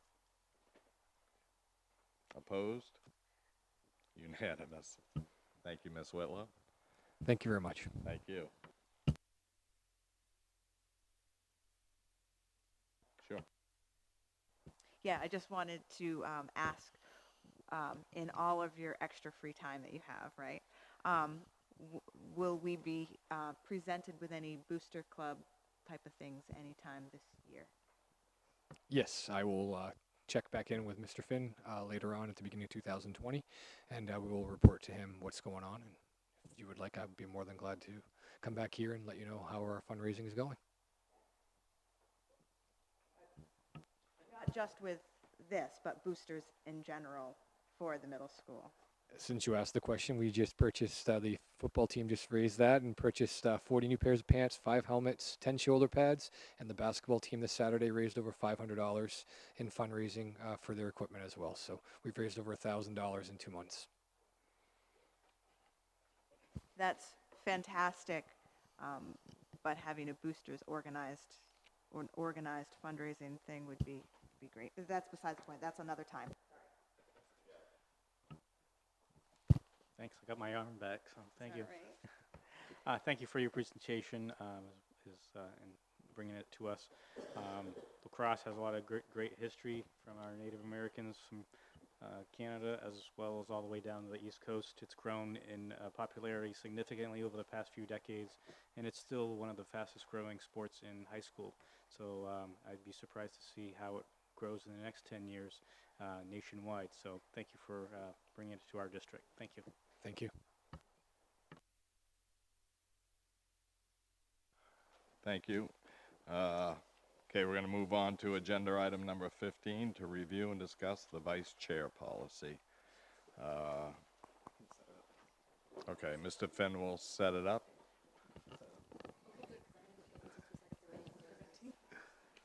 Thank you, Mr. Chair. The committee has requested an opportunity to discuss the policy regarding the school committee vice chair. A concern was raised about this concept as it relates to policy. The current school committee may wish to discuss the process by which this concept was derived.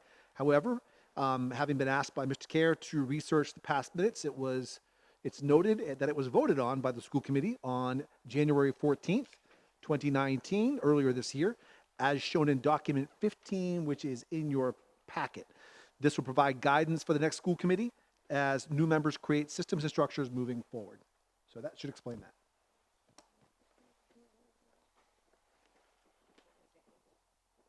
Excuse me?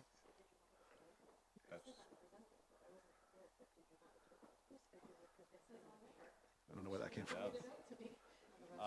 Maybe because you asked for it to be put on the agenda, so. That's probably where it came from. Do you have anything you'd like to say? No, basically the same thing. Basically what he just said, I went back and dug through and I found that it was originally on the agenda on September 24th of 2018, and we discussed it. And then on the minutes from October 15th of 2018, it reflects that we had discussed it and that we would rediscuss it in January of 2019. And then January 14th, we elected Monique as the vice chair and updated the policy, but then it didn't seem to be reflected in the other place. And that was all I found. Yeah, so it was my understanding that the revision hadn't been completed. Right, the revision. So did you have anything else? Yes, yep, absolutely. Go ahead. So I can say as a first-year superintendent that having the vice chair has been absolutely invaluable to me. We talk a lot about being transparent. We talk a lot about making sure that we are pushing out communication when something happens. I need you to know. And one of the things I need to know, I'm sure you will, all of you have reached out to me at one point in time. Having access to Mr. Kerr every single Monday morning is something that I've kind of built my weeks around. If in the event I can't get up with Mr. Kerr or vice versa, it's great to know I can go right to our vice chair, and that's been Monique Roy. To me, it's extremely helpful. It's a very busy job on both these folks' behalf, as it is for everyone.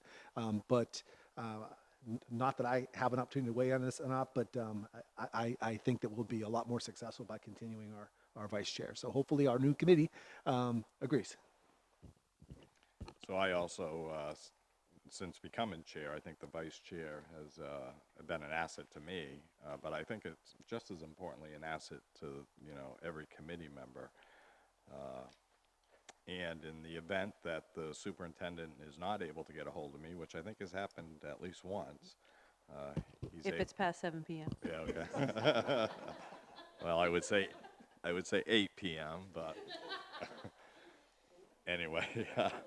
So the one question I have, so it's in procedural rules, which means that it has to be adopted every year, and I almost feel that it should be a policy that we have a vice chair.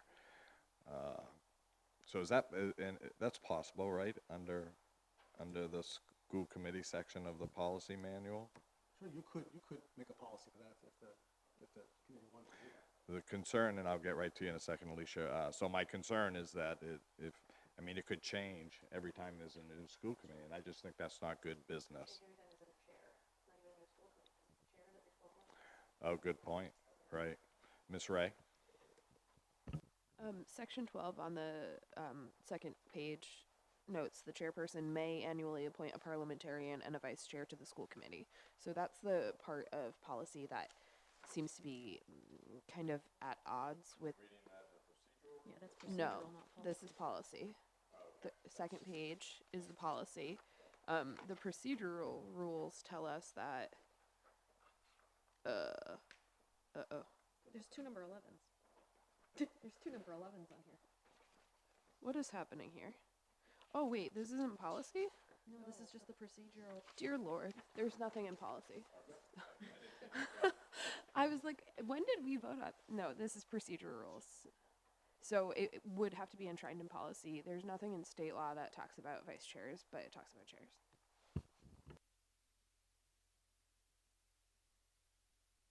And now that I'm rereading this, we have two number 11s in this, which should probably be fixed. There's number 11 that the school committee institute a policy manual review cycle, da da da da, and then the next page there's 11 that the school committee adheres to PL 2004. So we have two number 11s. Okay. I got you on that. Thank you, Ms. Roy.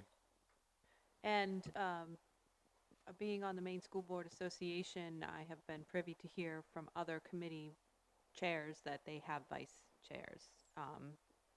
Because it's a huge job, depending on the size of the committee, that's a common practice. Any other questions or comments? So would the committee like this put on a future agenda for the next committee to discuss this as a new policy?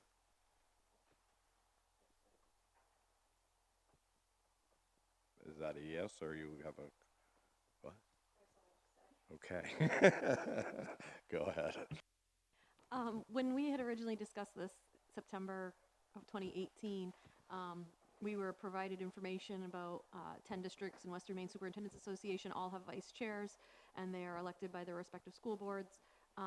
Auburn and Lisbon both have policies, not procedural rules, but actual policies. The Auburn one says the school committee shall, within 45 days of the regular municipal election, meet to be sworn in and to elect a chairperson and a vice chairperson. And Lisbon's says reorganization shall be effected at the first regular meeting of the school committee in December. At this meeting, there shall be an election for the ensuing year of a chair and a vice chair. So that was, I'm sure other districts around here do also, but those were the ones that were included in the original presentation we had on this a year and a half ago. Okay, thank you, Ms. Ray.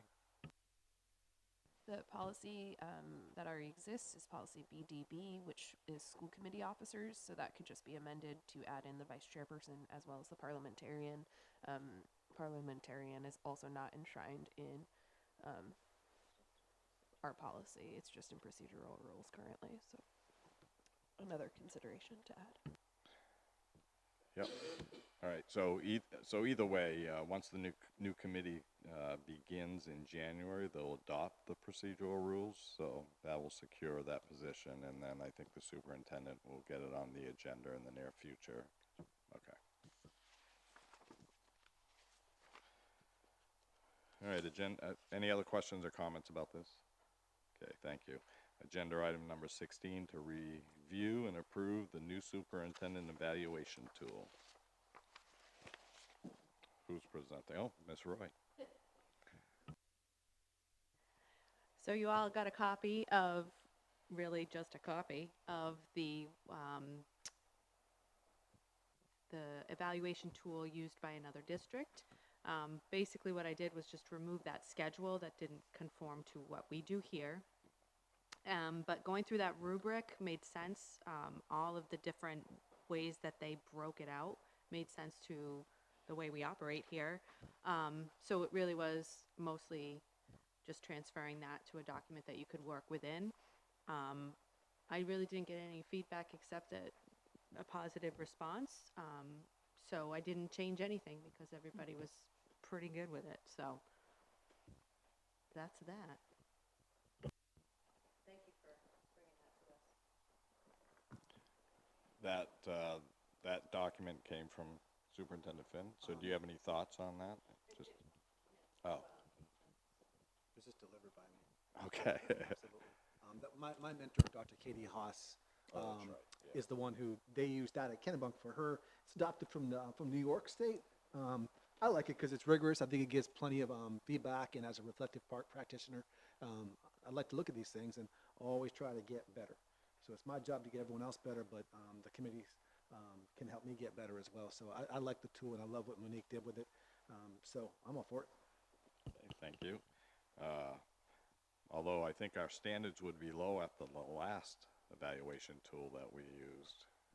anything would be better than that, I think.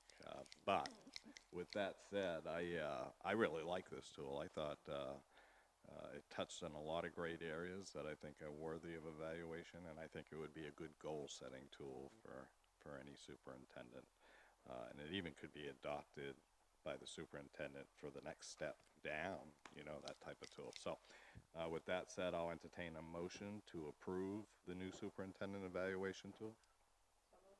Moved by Ms. Roy, seconded by Ms. Ray. Any other questions or comments? If not, all in favor? Unanimous. Thank you. Okay, agenda item number 17, report from the City Council representative, Ms. Ray. Our meeting last week was canceled due to snow. It's happening tomorrow instead. Our last meeting will be December 17th. Everything else is online.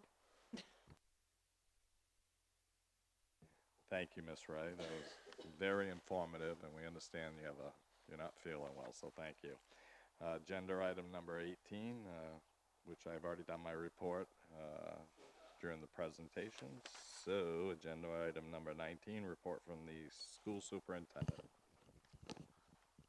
Thank you, Mr. Chair. We are in our final 2 weeks prior to the holiday break, spending time in the buildings, and especially at Connors today. I was in Connors all day today, seeing a lot of engagement going on, and that's really important.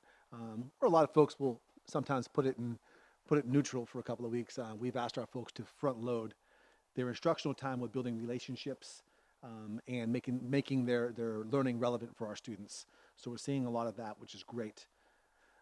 We will be conducting interviews for our new social and emotional learning and equity coordinator sometime actually after the break. And we are casting a wider net to get a more robust group of candidates.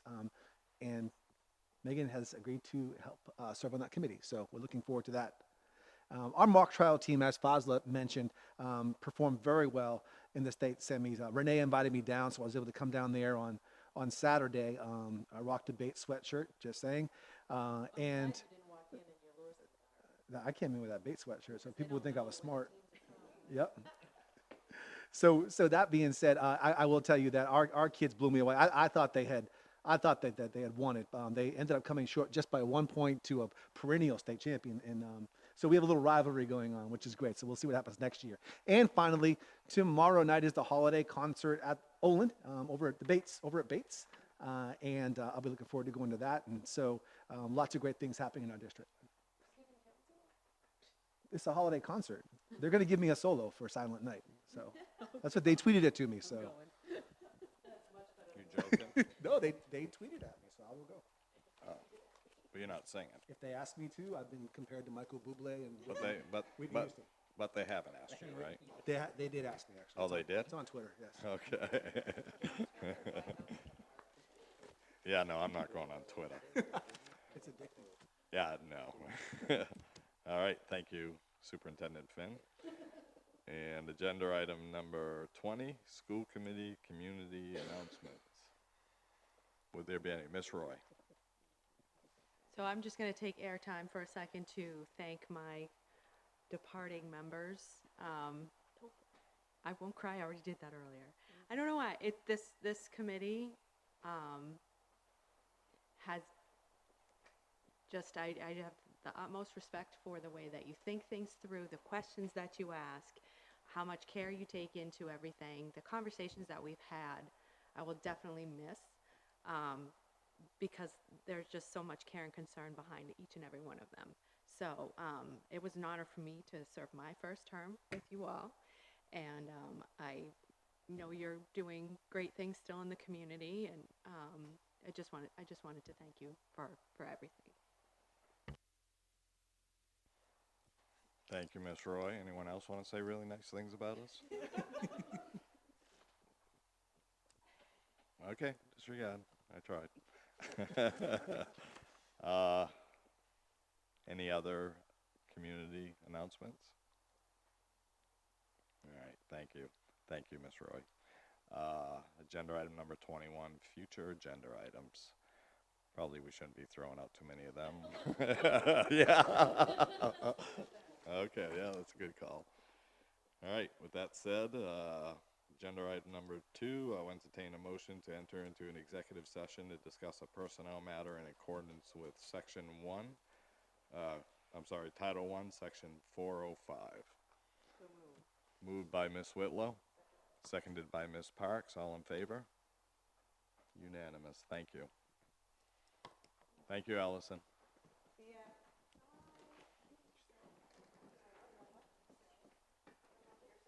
You have to do the